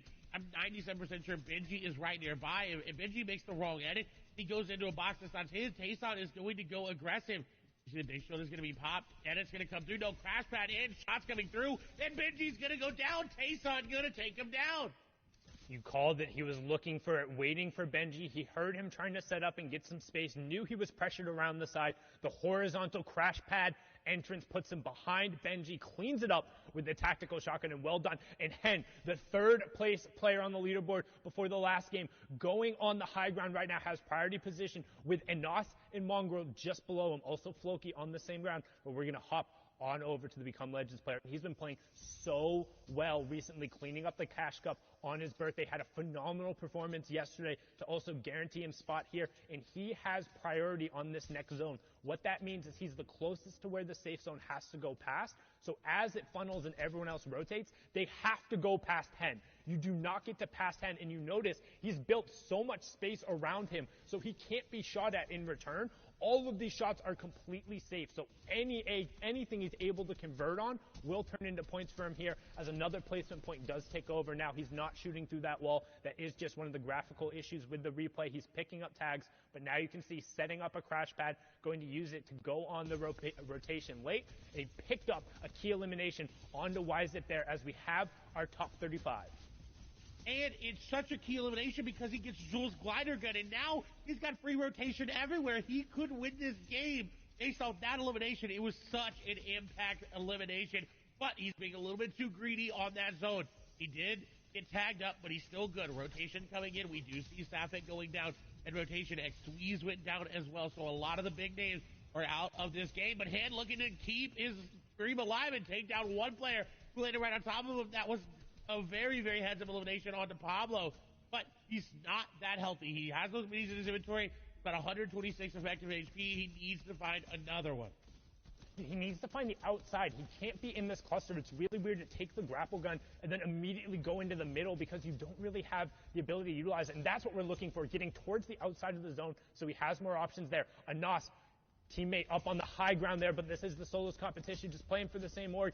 You have Gamers Origin, Deceptos there on the middle as we tick over top 25. Another point going through. Anas running through the high ground. Reason still in the match, and you can see Deceptos picks up Ardit there as top 20 ticks over. Another point going through, and right as I say his name, Reason ends up going down. This is looking like a Become Legends top 15 right now, as they have 3 or 4 players still up, but Deceptos trying to find the space, finding a good job, tarping his way through and making sure that he owns all of the builds on this level as we close in on top 15. Bad Sniper missing out on a key placement point, and Deceptos looking to try and find a pick on this Crash Pad player, doing a good job to deny the rotation, finds a tag, but not able to necessarily convert it. So many shots, but no elimination coming through, and he has to find that. That's such a key pickup. Inside the top 15 we go. Can he chase down this player? And he finally gets it. That snipe going down, but Hen is still up, picking up Orion as we get into our top 10. Deceptos is going to have to make a play as it's going up a little bit of an incline. You see it. The old builds are there as well. Hen is going to fall. Slick going to fall in tandem. Top 10 placement points being missed out by both of them. That's a huge boost as well. Deceptos able to hold on. There's a player on the other side. Shots are coming through. He's getting the tags, and he does. Frenzy Fishy is going to go down. Deceptos needs to get out of zone, though. He is sitting and ticking. He doesn't have any floppers. He's looking to get in, and he does, but a shot comes through. Floki going to be the one to take him down, and now 2 eliminations here for Floki. The player right on top of him. He's got to be careful. Shots go through. Back in the zone goes Floki. Ticking down very, very low. Now inside the zone, he's good to go, but This is looking really, really rough. He doesn't have floppers. Mr. X is going to go down. Stacey going to be the one to do it. She'll try to be popped there. And look at Anas just Tyro whopping all the way up top. He's just walking over old builds. I don't know how many builds he's got left, but he may be able to win this just solely based on the fact that's going over old builds.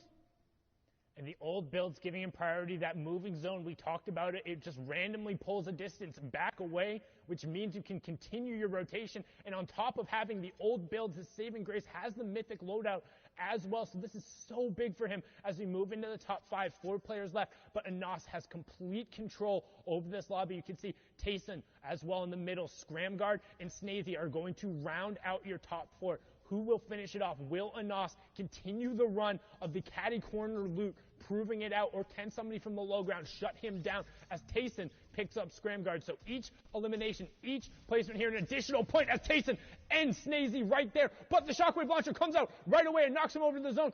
And Anas does get tagged, but he's able to pop the flop in the zone and then gets the follow-up tag with 6 HP to spare. Become Legends Anas from the high ground. 4 eliminations in the Victory Royale, taking game number 2.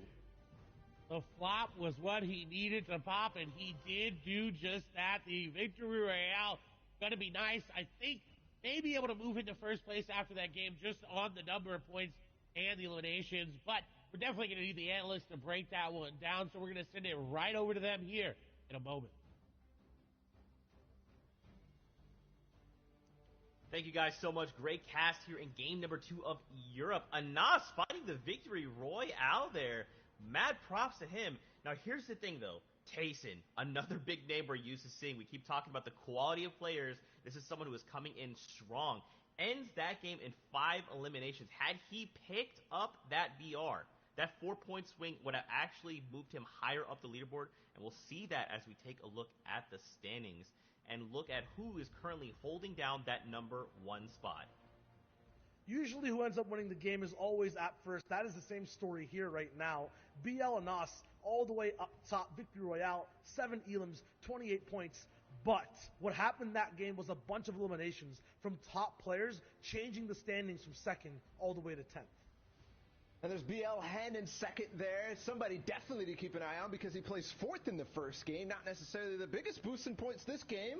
Other names too, Deciptos, who's the king of placing 5th place. The French legend who came out there in the Invitational starting to rise up. But then Tayson, Zeke, you mentioned him. Getting that 2nd place will boost him way up, but he could have done more. Reason still stays around the 9th place mark, but still improves at least in this game. And there, we move on over. Letwick, Scramguard, Bad Sniper, Kinzel, Mongrel, Carrot. I mean, look at all these names. Thomas HD, Floki, Frenzy Fishy. There's so much heat coming off of the grand finals right now. Every single person could walk away the victor, and especially when we're this tight, and we still have 4 games left to go, boys. Anything could still happen. There's all these guys at the top making these power moves right now. You're saying look at the names. I'm looking at the points, too. You're mentioning that it's tight. It's like a 2-point difference between everyone. They are neck and neck. Become Legend Slicks is here, too. Twain's are Deets. Like, all these guys are playing so well, but they're playing well while others are, too. And no one can really break away. Benji, who we're used to seeing in the top 10, at 24th. And from what I'm seeing, he's having good games still. It's not enough, though, for that number 1 spot. It's kind of another kind of slow start for Benji, which I think some people are maybe starting to get a little used to. He always rises at the top, but that might be a sign that it's back to, the old Benji of Grand Finals, the one who does get good performances and is in the top 10, top 15, very solid out of 100 players, but not quite that win that he's looking for. And together, guys, we got to talk about it. More of these powerful plays coming out of these impact players, making what they need to happen, really manifesting this win right here, right now. Yeah, Grand Finals is all about power, and it comes in many different forms. We're starting off with how power struggles on early games off-spawn fights, and Noah Riley, Mr. Savage, they had a big battle down. Noah showed that he was more powerful. And it's all because Benji scares Noah into going somewhere else, but into somebody who might end up struggling because of it. Benji, though, saw a sign of weakness, and because of that, he will pounce, try to grab more space. Kiriachi looking in the background, and Benji knows, and he will hunt. This is one of the best players at fighting in the early and mid game, and Benji is not scared whatsoever. Yeah, power vacuum basically here over at Slurpy Swamp, and Benji gets in the box with style, breaks through, hits a big shot, and shows his power afterwards as well. And is that show of power, is that show of confidence something that we're used to seeing out of Benji? I say yes, but it might be overconfidence as he pushes a fight against one of the best players in the world. Now we're switching over to Flois, and for him, it's a shift. Yeah, for him, he was holding power in game number 1, continues to, dropping down Froggy, who was in second place on the leaderboards at the time, but holding power sometimes comes with a cost. He loses it over to Advise, and we see one of our new players who are in that second place slot. Second place for Hen after a very good game number 1, and follows it up with a pretty decent game number 2, a 10th place for him, but a couple of elims to boot. And that will put him where he needs to be if he wants to grab that crown at the end of the day, the ultimate sign of power. He falls in 11th, but that's at least solid enough. Yeah, and this is where power starts for a lot of players in this game. It was Anas who ends up winning, who had Caddy Corner and the Mythic Loot as well. The Shockwave Launcher, Hits Charge Shotgun too, and he just made power become his tool in this endgame. He became legend incarnate, literally just personifying the organization he's on and using this entire endgame as a playground, bouncing people up, shooting them down afterwards. Look at that two-piece right there. Anas looks so dynamic, and yes, we saw Flois with the hunting rifle. We saw him with the charge shotgun last time, but for me, it was Anas's gameplay, his creativity that really separated him from the pack and showed us his use of power. And Anas, that's kind of what we were talking about at Caddy Corner last time. We saw Thomas there for a brief moment, but this time it goes down. Kit spawns down at the gas station, and that's where Anas is lurking. He had a good game last time in 10th place, but if you want to become a legend at the end of the day, if you want to solidify yourselves among the great, immortalize yourself, you need to have games like that. And Anas and Hen, both at the top of the leaderboards, org mates, and they're standing strong. Both of these guys are definitely looking to break away. I mean, Anas is ahead of the game, 28 points, but Shy, is that going to hold? Didn't hold in game number 1 with Flois. I feel like when Anas gets that top slot, he holds it completely, especially at Caddy Corner. So I feel like, yes, that's my call. I like it. Quick and concise. With that being said, guys, let's throw it into game number 3 here in EU of the FNCS Grand Finals. Casters, we're sending it back your way to get into the action. Thank you so much, Zeke, Shio, and Bala. Insightful as always, and everyone is looking to become a legend, but right now the Become Legends players occupying first and second. And if you're just joining us, welcome. My name is Sundown, joined here by the fantastic, as always, Clay Stelling. This is match number 3, the halfway point of the EU FNCS Solos Grand Final. And if you're watching at Party Royale and you just dropped in, hit one of those telephone booths, the changing stations. Make sure you get your favorite outfit on, then head on over to the main stage, catch the action out. You can see where everyone's dropping right now. And if you notice, the yacht only has one player on it, so I'm interested to see who that player is. Is it Savage? Is it Noah Riley, who came out on top? And of course, who's going to come out of Caddy Corner on top? That is always a question in all of these players' minds. Right now you can see cutting over the top of the lake, but switching over to Anas, who's landing over towards the weather station side on Caddy. You can see looking to figure out if he's going to be able to go through, pick up any amount of that loot, drop down into this area, see what's going on. As of right now, doesn't look like he's actually going to have a contestant in, but you can see also a number of players off and over just to the southwest of him. So right now, first shot coming out, we talked about those early hunting rifle tags, but not quite going to find it again. Anas, game number 2 winner, current first place right now. And he's in a very good spot to keep that first place, but Hin right behind him. We've got to keep our eye on that elimination feed for that come up as well. If Hin, only 3 points behind, is able to make a play to start to make the ground up, is Vadil going to get some nice shots there. The Nug Splashers, though, are going to get that player up. The nice edit is going to drop the player down. The edit around as well. He's got him boxed up, but the fish is going to escape as Vadil looking to crash pad on in, using the jump there. He's actually not going to go in. He's going to take the wall and the cone up top. And that was so smart to outplay Advise there. Well done picking up Advise there. We talked about kind of the different types of crash pads and then the variations you're able to use. Him jumping up prevented him from falling in. So then when Advise went to exit the situation, got picked up, and now over to Slurpy Swamp. We watched this fight happen last time. Benji aggressively pushed Kiriachi, saying, no splitting going on here. This is my side. But Kiriachi now looking to be the predator instead of the prey and closing in on Benji as he's hitting these slurp barrels. So wants to kind of resolve this beforehand. And now, box to box, how do two of the best players in the world close out this box fight? Do they look to take each other on, or are they just kind of trying to disengage the situation? Right now, Benji's saying, hey, I need more mats if we're going to go toe-to-toe. He disengaged perfectly, got up, and is out. I also want to point out 35 of the current players also competed in the FNCS Invitational Finals. So they've been here before. They've been in this grand finals. They know what to do, especially these two players on the screen right now. As Kiriachi is going to take some damage there from Benji, who is keeping that pressure up with that rare tactical shotgun, and now looking to find a creative way inside. Kiriachi actually went up and around the shots going through, exchanging high ground and exchanging shots. As Benji takes a nice tag there on Kiriachi. He still has yet to take any damage himself.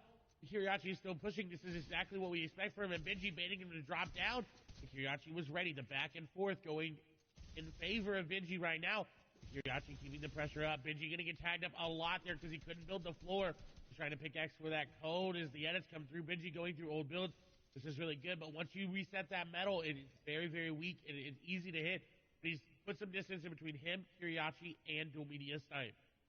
I was about to say, Domenia Snipe, hearing the action going on, wants to take a peek inside, but he very well knows who's there, and I'm not sure you want to jump on into that pond. Don't want to get boxed like a fish between those two. It's more like getting boxed between two sharks, a rock at a hard place. You pick which one and who's who, because Benji, right now, just again, looks like he's done enough to fend off Kiriachi. Say, how long are we going to do this for? How long are we going to burn mats and just sit here and force each other back? Because both of these players are good enough to hold the other off, or at least make them pay for it if you don't get that initial ambush off of the start, which is why you now see Kiriachi kind of backing up a little bit, making sure he gets some mats before heading back in towards Benji again, looking to potentially respark this engagement. And I'm not surprised from Kiriachi. He is very, very aggressive, but we'll have to see if that turns out in any of their favors as Seventor now being aggressive onto Diablo. Diablo going to get the initial shots there.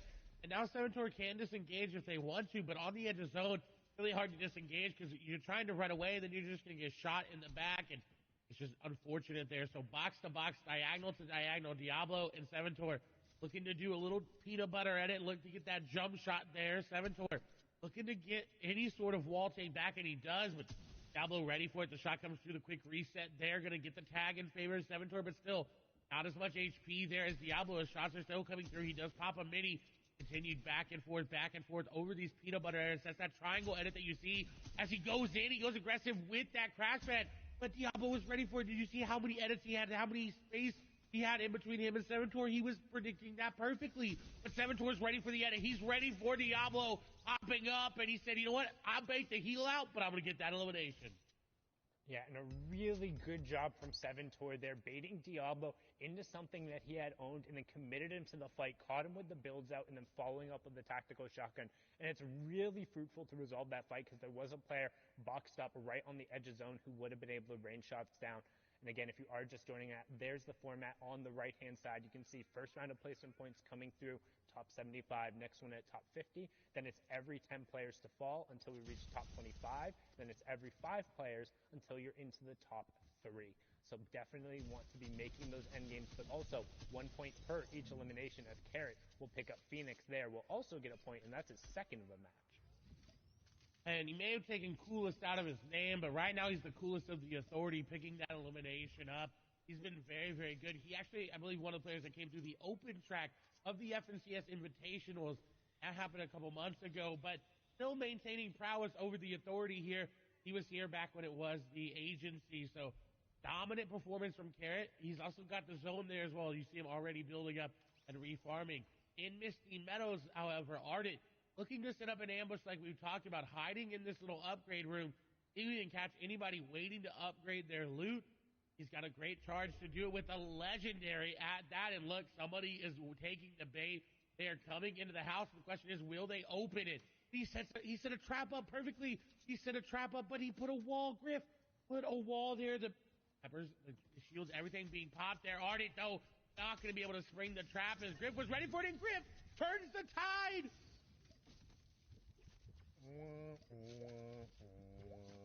Sometimes you set the trap and the bait, but turns out you are the bait and you don't reel in what you want. That's what we talked about. He was looking for a slurp fish and instead pulled one of the loot sharks there. Griff turning it around after a rough game number 2, getting eliminated pretty much basically off drop. Ardit trying to spring a little bit of an ambush there, but instead going down. So good job on Griff, who we saw also had a very, very, very impressive run in order to make the qualifier here, but now on board with E11's Tayson, a player who we saw be super successful in the heats yesterday. The problem is he hasn't necessarily really converted it today. We've consistently seen him towards the top. He was actually 7th coming in, so not doing too bad today, but probably also a little bit outside in terms of the placement that he would be wanting, averaging a top 27 placement and 5 elims total across the 2 games. And I think that may be due to the little amount of loot that he's getting. He isn't steamy with 3 or 2 other players. It's really, really hard to find all that loot. And you see it in his inventory right now. He does have crash pads, but that common AR is not going to net you a lot of eliminations. He's going to have to find a way to upgrade that, whether that be through an impact elimination or finding one naturally. Because it seems like this is the open side of zone, and that meaning there's not that many people all around him. He's got a little space to work with there. Someone who doesn't have that much space is there's a lot of players nearby. Bad sniper. He does have 15 points, a decent first couple of games, but not where he wants to be. There is a player nearby. He's got to be careful with the snipe, and if you don't have it, he's going to turn the beams back onto him, but not going to hit it. He is only 22 above Storm Surge, and that is nowhere near safe, as you see it already ticking down to 19. Yeah, and that Storm Surge threshold on the right side of your screen there. The number for zone number 3 is 70, so currently 17 players have to go down. Bad Sniper will be starting to look for tags here, but also doesn't necessarily want to overbuild himself too much because he doesn't have a ton of materials and he is out in the open. So if he has a lot of players who opt to end up spamming towards him, it can be difficult. And he's not in the safe zone yet, and now only 4 above. You talked about how kind of that threshold just keeps on ticking. So he's trying to trade some tags out, get himself above. We have Ovation Arion and Smudge closing in on him, as well as 2 players already in the zone and coming back, and this is going to be key. And he got it!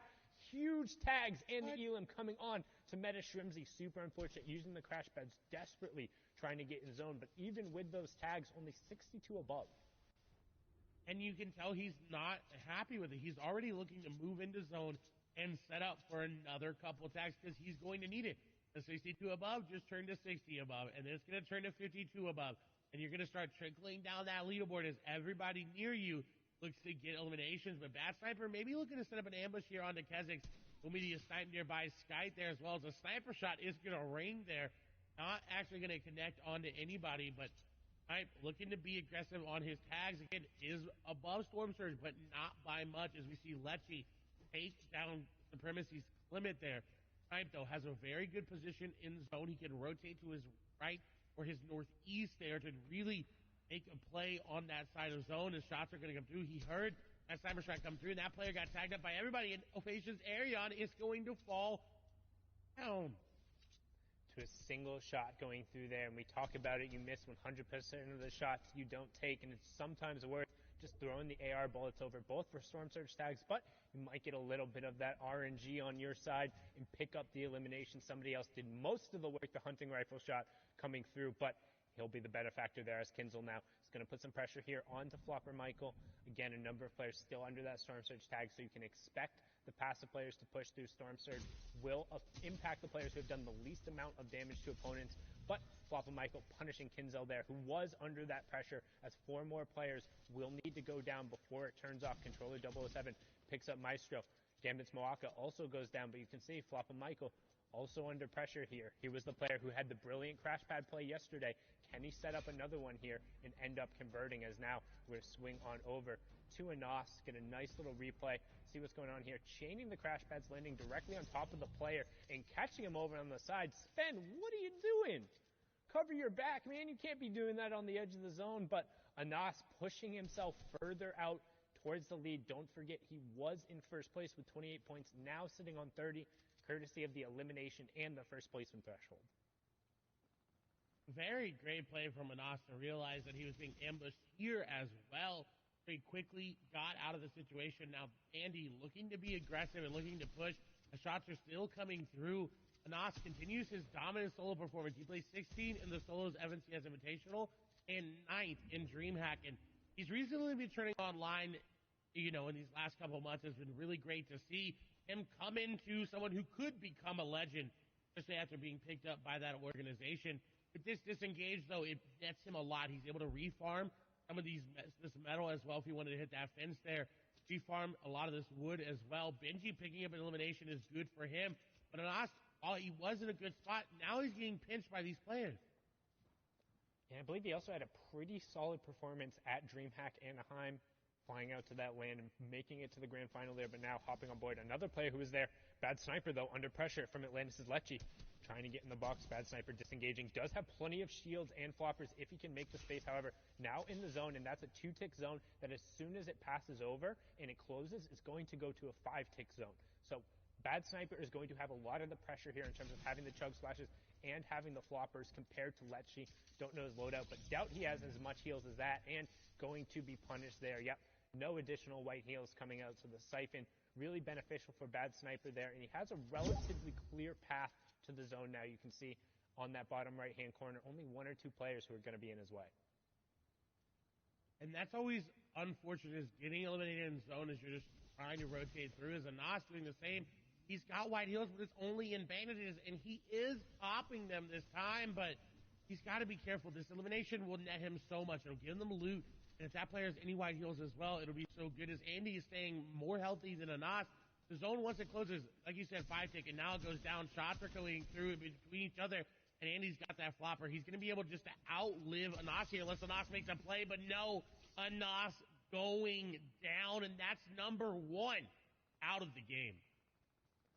Anas being taken out there, the pressure from the storm, the 5-tick zone. Andy eating all the cabbages, knows exactly where they went, directly into his stomach there. Also has the floppers and the bandages as well. So I'm actually going to argue that he should have used the bandages there and allowed the cabbages to tick himself over the top, but instead going to pop that flopper, going to limit some of his mid-game and later game options there, but opting for safety as now swing on board with reason.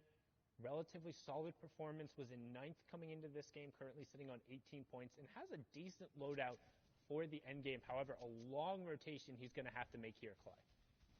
And he has no crash pads and only 1 pepper. He's going to have to get creative with it, whether it be third-partying this site. We did see Scram fall. Rezon just going to hop in, and that's going to be PCH, who is not expecting it. You have to reset those walls. You cannot afford to make those mistakes right now.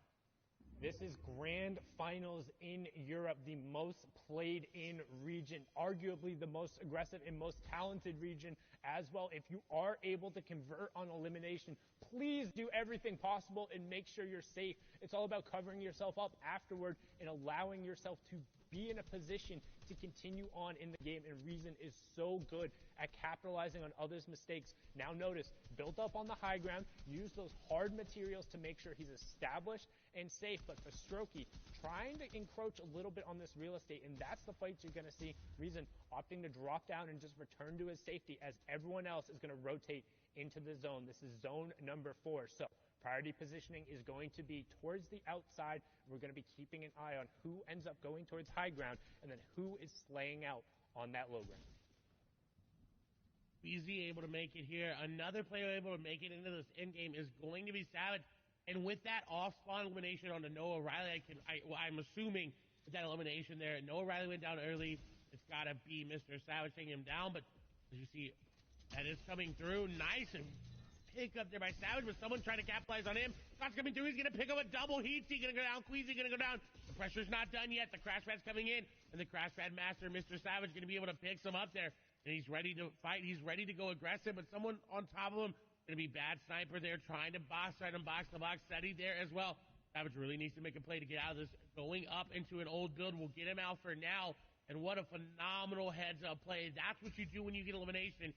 you realize there's more players nearby you, and you take them out as well.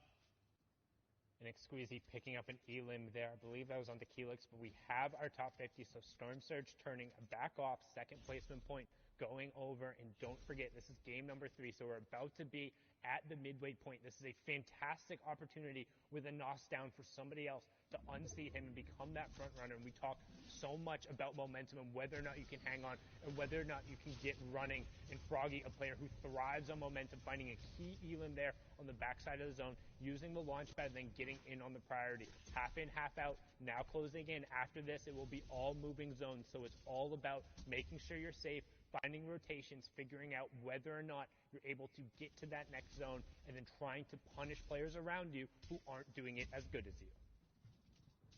Lewick looking to capitalize on someone not paying attention to their wall.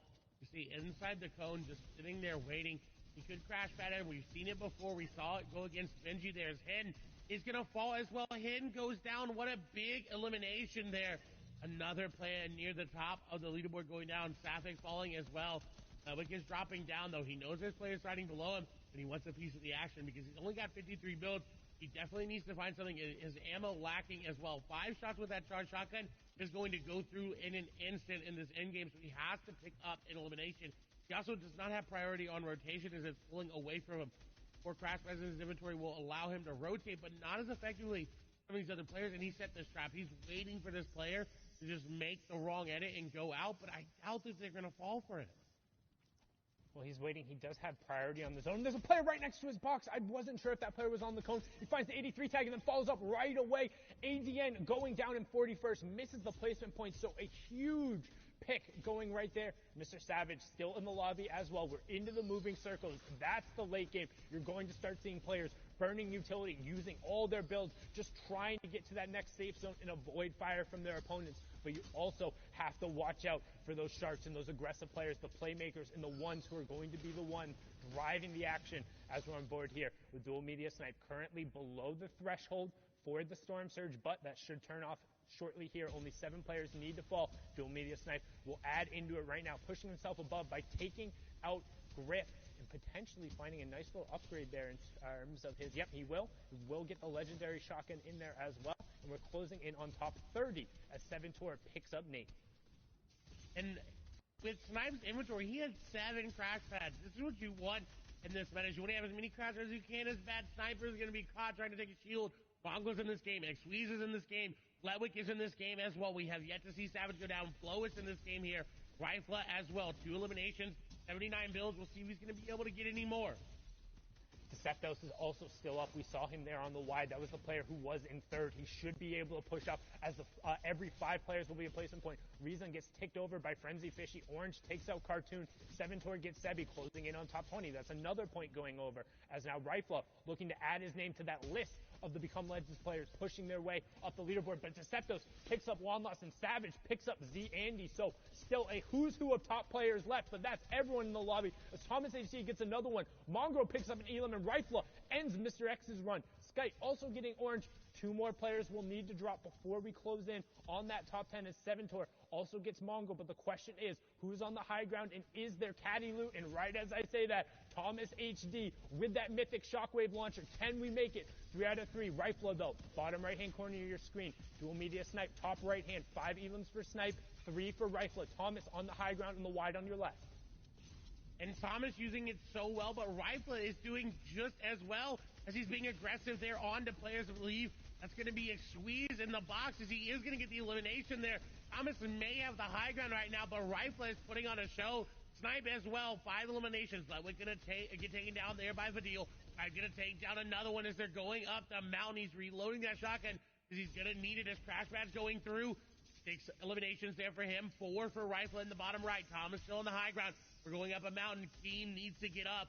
Otis, Skype, very low HP. Skype's out of builds as well. He's more likely going to take over to the zone as well as Keen. Rifla, very, very healthy. Crash pad up for high ground. Thomas HD going to take it for now. Dual Media Snipe, though, being aggressive. He's going for it. He does not secure it. Thomas HD in zone. Not as healthy as Dual Media Snipe now. Rifla with the RPG trying to throw it down. Shots coming on through. Chaos. Kane going to go down. Sky going to be the one to do it, so he stayed on through the mountain. The HP was enough, but Snipe with 6 eliminations, player right on the edge of his box. He's going to take down Snipe, and now Snipe versus Thomas versus Rifle. There's RPG's going to go through. You may have hit Shockwave Launcher, but I've got a shotgun for you, says Rifle, as he takes him down. 5 eliminations. Rifle versus Dual Media Snipe on the low ground. RPG gets Shockwave Launcher as well. He's got too many things to reload. Will it be enough? Will he be able to do it? Dual Media Snipe in a bad spot, though. Does he have floppers? Does he have anything to make it work? Does he have any builds? Shots go through. Does that build dropping down? Shockwave's not going to be a factor here. RPG going to be used. Rifle concerned on only using that. And I think this may be the key to picking up the victory royale. A lot of builds remaining here for him. This is the game. Snipe is running out. RPG going down. That should be the shot, and it is. He gets the tag, drops down, comes through, and shotgun for the victory royale. And brilliant decision from Rifle, opting to use the actual rocket launcher instead of that mythic shockwave launcher because the zone pulled back over old builds. He needed to destroy them. If you're covered, you're not going to be able to get through. So rather than wasting the rocket ammo, uses the destructive potential, secures the victory royale, and he says to his org mates, it's not about you right now, it's about me. All sees this opportunity. 3 games down, 3 games left. Zeke, Bala, Shio, please let us know what's going on because this is so tense at the top. This is absurd. It is absolutely tense at the top. I mean, EU is firing on all cylinders today, and it is an all-out battle at the top. We have to take a look at the standings. Now, we know coming into this game, Anas was holding that number 1 spot. But the question becomes, how many points has he racked up in that last game? And does he still hold that number 1 spot? I think it's going to be a dead heat at the top. I mean, it's neck and neck for so many different people because we've seen this kind of bounce all around. Everybody wants to be involved in this race. And Deceptos is the one who's all the way in the lead in first place, 32 points, 9 eliminations, and he's playing so well that he doesn't even need a victory royale. No, he doesn't. Not at all. Flois is up there. He kind of had that first moment, that game 1 win. Anas will clap back. And then Rifle, it's kind of in order there, but all the players who won the games are literally tied up at 30 points. It's all about elims. There's even a further tie for Anas and Rifle. Yeah, things are going so fast, even past that, from 6th to 10th. Rezon is still holding on to his spot. Froggy, who was 2nd, is now in 9th, but Thomas HD, Letwick, these legend status names are just doing everything they can. It is not enough to keep up with the top 5. And Rifle is showing he belongs in that top 10, right? Coming off his first game, an 11th place with his 2 eliminations. Second game, 73rd place, and now the victory out with 6 eliminations. These are the swings we need to see if people want that number 1 spot. And there are swings happening. There might not all be seen because you can see it. Vidil in 19th place, he just had a very significant game. Look at the elims for him. He's actually tied up with those players up at the top of the leaderboards in terms of elims. He just needs to convert on some of these other games to make it really count. Yeah, everyone past the top 10 are still hungry, and if they can't make these end games, just look at the elims for everyone. Carrot, Squeeze, AR Baffo, they're past 5. They're fighting in that mid game, in the early game, doing whatever they can to get points and stay relevant after game 3 in this competition. Guys, we are off to the races. We are halfway through this sprint, and we can see the finish line there. The question is, who will cross first? The blocks are off. The starting blocks are completely off. These guys are off to the races, like you said. And we're kind of trying to see who's going to catch up. When we get to the finish line, we're basically halfway there. And at this point, just trying to extend the lead until we get towards those final games and start dashing towards the win. You got to pace yourself, though, right? We've seen it in end games. We've seen it on the leaderboards. These guys who are coming up on top to start with are now not being able to hold on to the first place slot. And it's about first place, Zeke. Man, there's only one Axe of Champions to go around. I mean, there's a lot of stuff, as you mentioned, Bob, that we did miss out of this last game. You got to break it down for us, man. That we do. There are so many things for these guys doing. It's kind of a freestyle on some attempts. Snipe for him. Long range charge shotgun shots on players like Bad Sniper who started the day off so strong, but Snipe will start to rise. And there's another one. He's just looking through these small peak boxes, just the space in the end game to build up the box and get more of these. Every time you look out, there's so many people fighting to try to stay alive. Yeah, you mentioned Badil, who was very much alive in that last game, getting a record amount of 5 eliminations so far in his run in these grand finals. After that, still looking for more for everyone who was in this foot race. It was intense. They wanted to have a leg in the competition. And we said it. Things that were missed. 7 Tor goes off on a spree, back-to-back-to-back elims, and he does it so well. There are so many people here in his lane, but for most of them, it's a false start in this endgame. Yeah, he was sticking beside that storm so much, looking for shots from box to box, had the AR to clear out walls. After that, got into boxes himself. If you couldn't get things from range, he was right up in your face and got elims on players like Mr. Savage. Moved past that, though, and still played a phenomenal game, ending somewhere near top 15. But there's no signs of anybody lapping anyone else, except for maybe the Become Legends guys. There's so many of these names starting to push up towards the top, and look at that back-to-back. 2 players looking to lobby focus on the same person, and it works out for one, but then the player who he actually had taken a little bit from ends up getting put down. That was Snazy too. Yeah, it was a rough run for Rifle here. Just look at all the things he had to overcome. Box to box while getting third party, still got the elimination down, got to hold down the wall, and the coolest RPG shot after this awesome elimination on the Thomas HD I've ever seen. Clay was saying it was hard to actually get to this reloads down, get these power weapons situated, but he shoots an RPG, catches himself with a waterfall, and then connects with a drop-down charge pump. What a play. What a shot at the end. That is ridiculous. We've seen that a number of times from the Caddy launcher players. Kit Shockwave launcher is so good, but in that case, he doesn't opt to use it at all, just relies on his pure instincts. Dude, that's all it takes sometimes. Sundown likes to say it best. Some days you just have to make sure you can hit your shots better than someone else. And for Rifle, that's what we're seeing. He's like, hey, big time to make the moves. It's happening now. Now, guys, as the competition does heat up, we need to cool down. We have 3 games left before we make an FNCS champion. But with that being said, we're going to step away. When we return, we'll have the conclusion from Europe. See you guys in 5.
Hello and welcome back to continued coverage of the FNCS Grand Finals. I'm your host, Zeke. Joining us here on the desk as analysts, we got Shyway, we got Ball TW.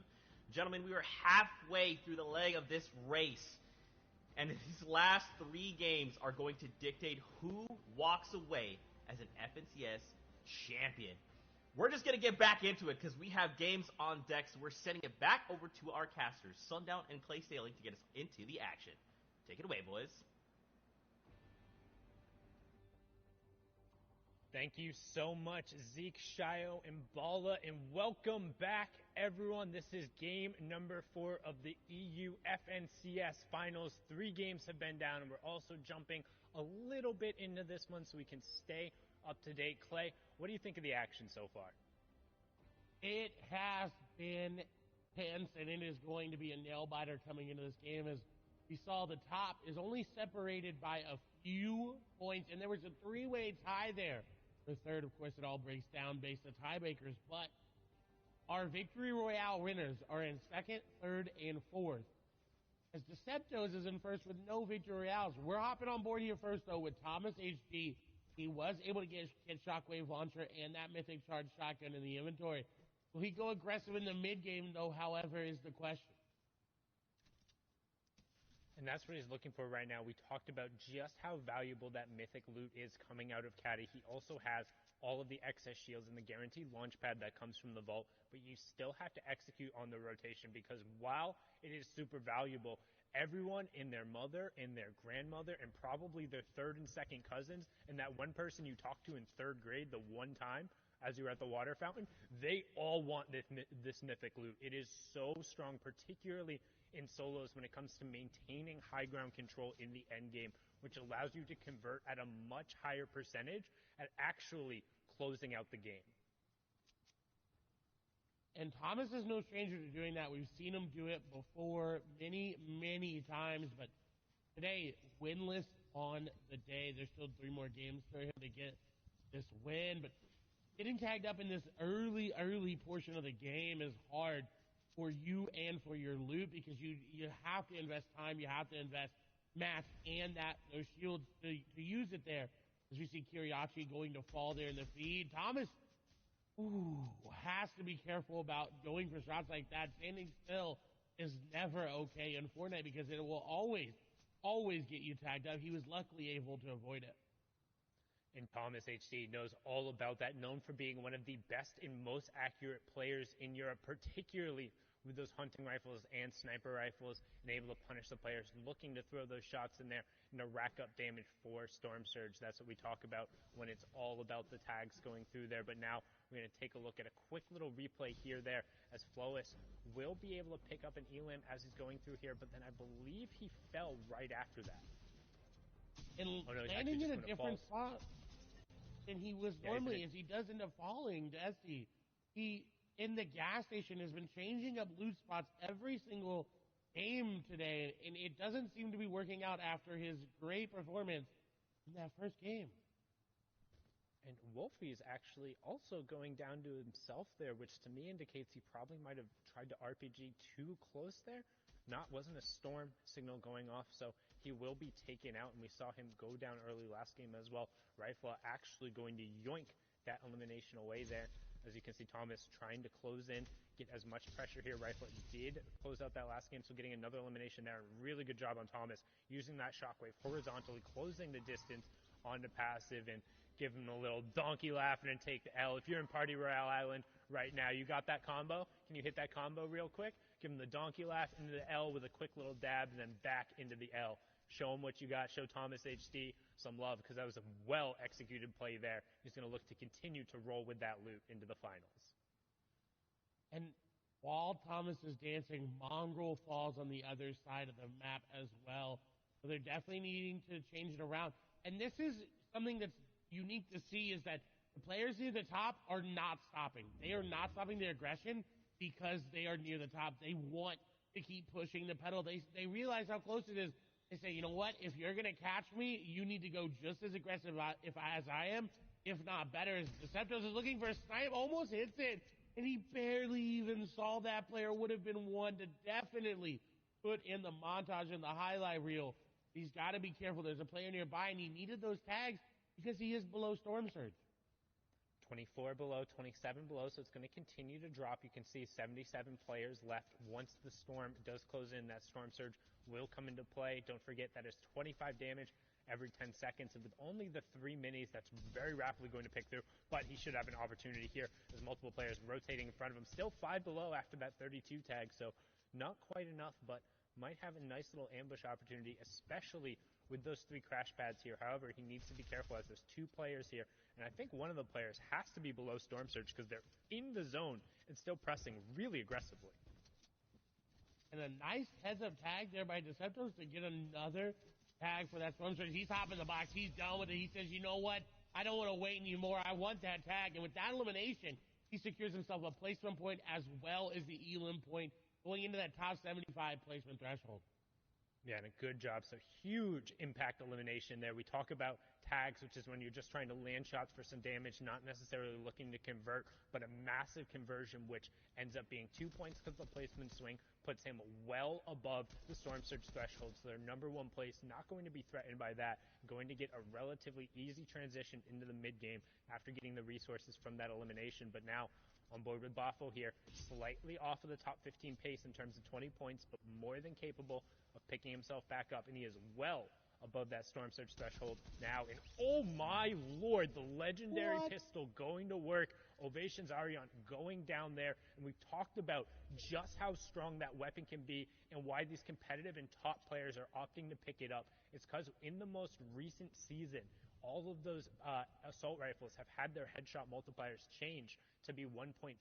The pistols, on the other hand, still have a 2.0 headshot multiplier, which means due to the higher rate of fire, if you're able to be accurate and find 1 or 2 headshots like you saw in that situation, you can convert into eliminations on a really consistent basis, and sometimes even better with the AR. But now, back on board here with Thomas, and the reason we're watching him is we're checking that loadout. He's the one with Kit's Mythic Loot, has the launch pad, and we've seen just how destructive it can be in all of these late game scenarios.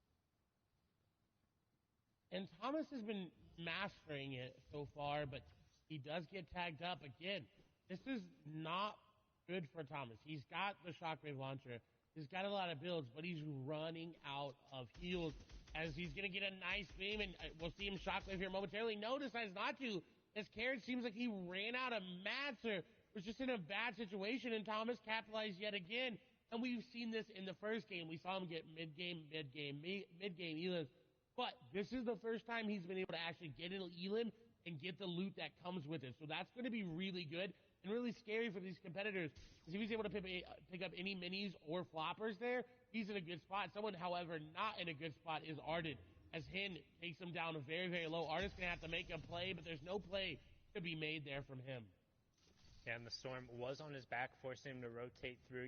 Hen also good job dropping down, picking up whatever he could get there, because you notice not a ton of materials coming over just below the elimination counter to the right of his name. You can see the total number of builds he has available as it does start ticking down. So only about a third of the maximum available, because when you're in the competitive mode, there is a mat cap. It's not 999 metal, 999 wood, 999 brick. No, you can only carry 500 of each, which ends up equating to 150 total builds. Is now we're going to switch on over to an initial replay here of Hen putting pressure down towards the fight and getting kind of this first damage onto Ardent, and it's just like a really good job making sure he's closing this out. And you can see, because the storm is pressing up on the back and Ardent doesn't have the supplies or anything to really get past Hen, he's just forced to go, and Hen faking that he had rotated and then turning around, a really good job picking up that elimination. As now we're going to hop back on board with our current leader, Gamers Origin Deceptos. And we're to Holly Hedges. That's really good for players like Rezon, who have not had to move this entire game as it's coming to a close here. He's got a good position in zone as well, as we see a lot of players go down. Storm Surge will be a factor in this next zone as it starts to close. We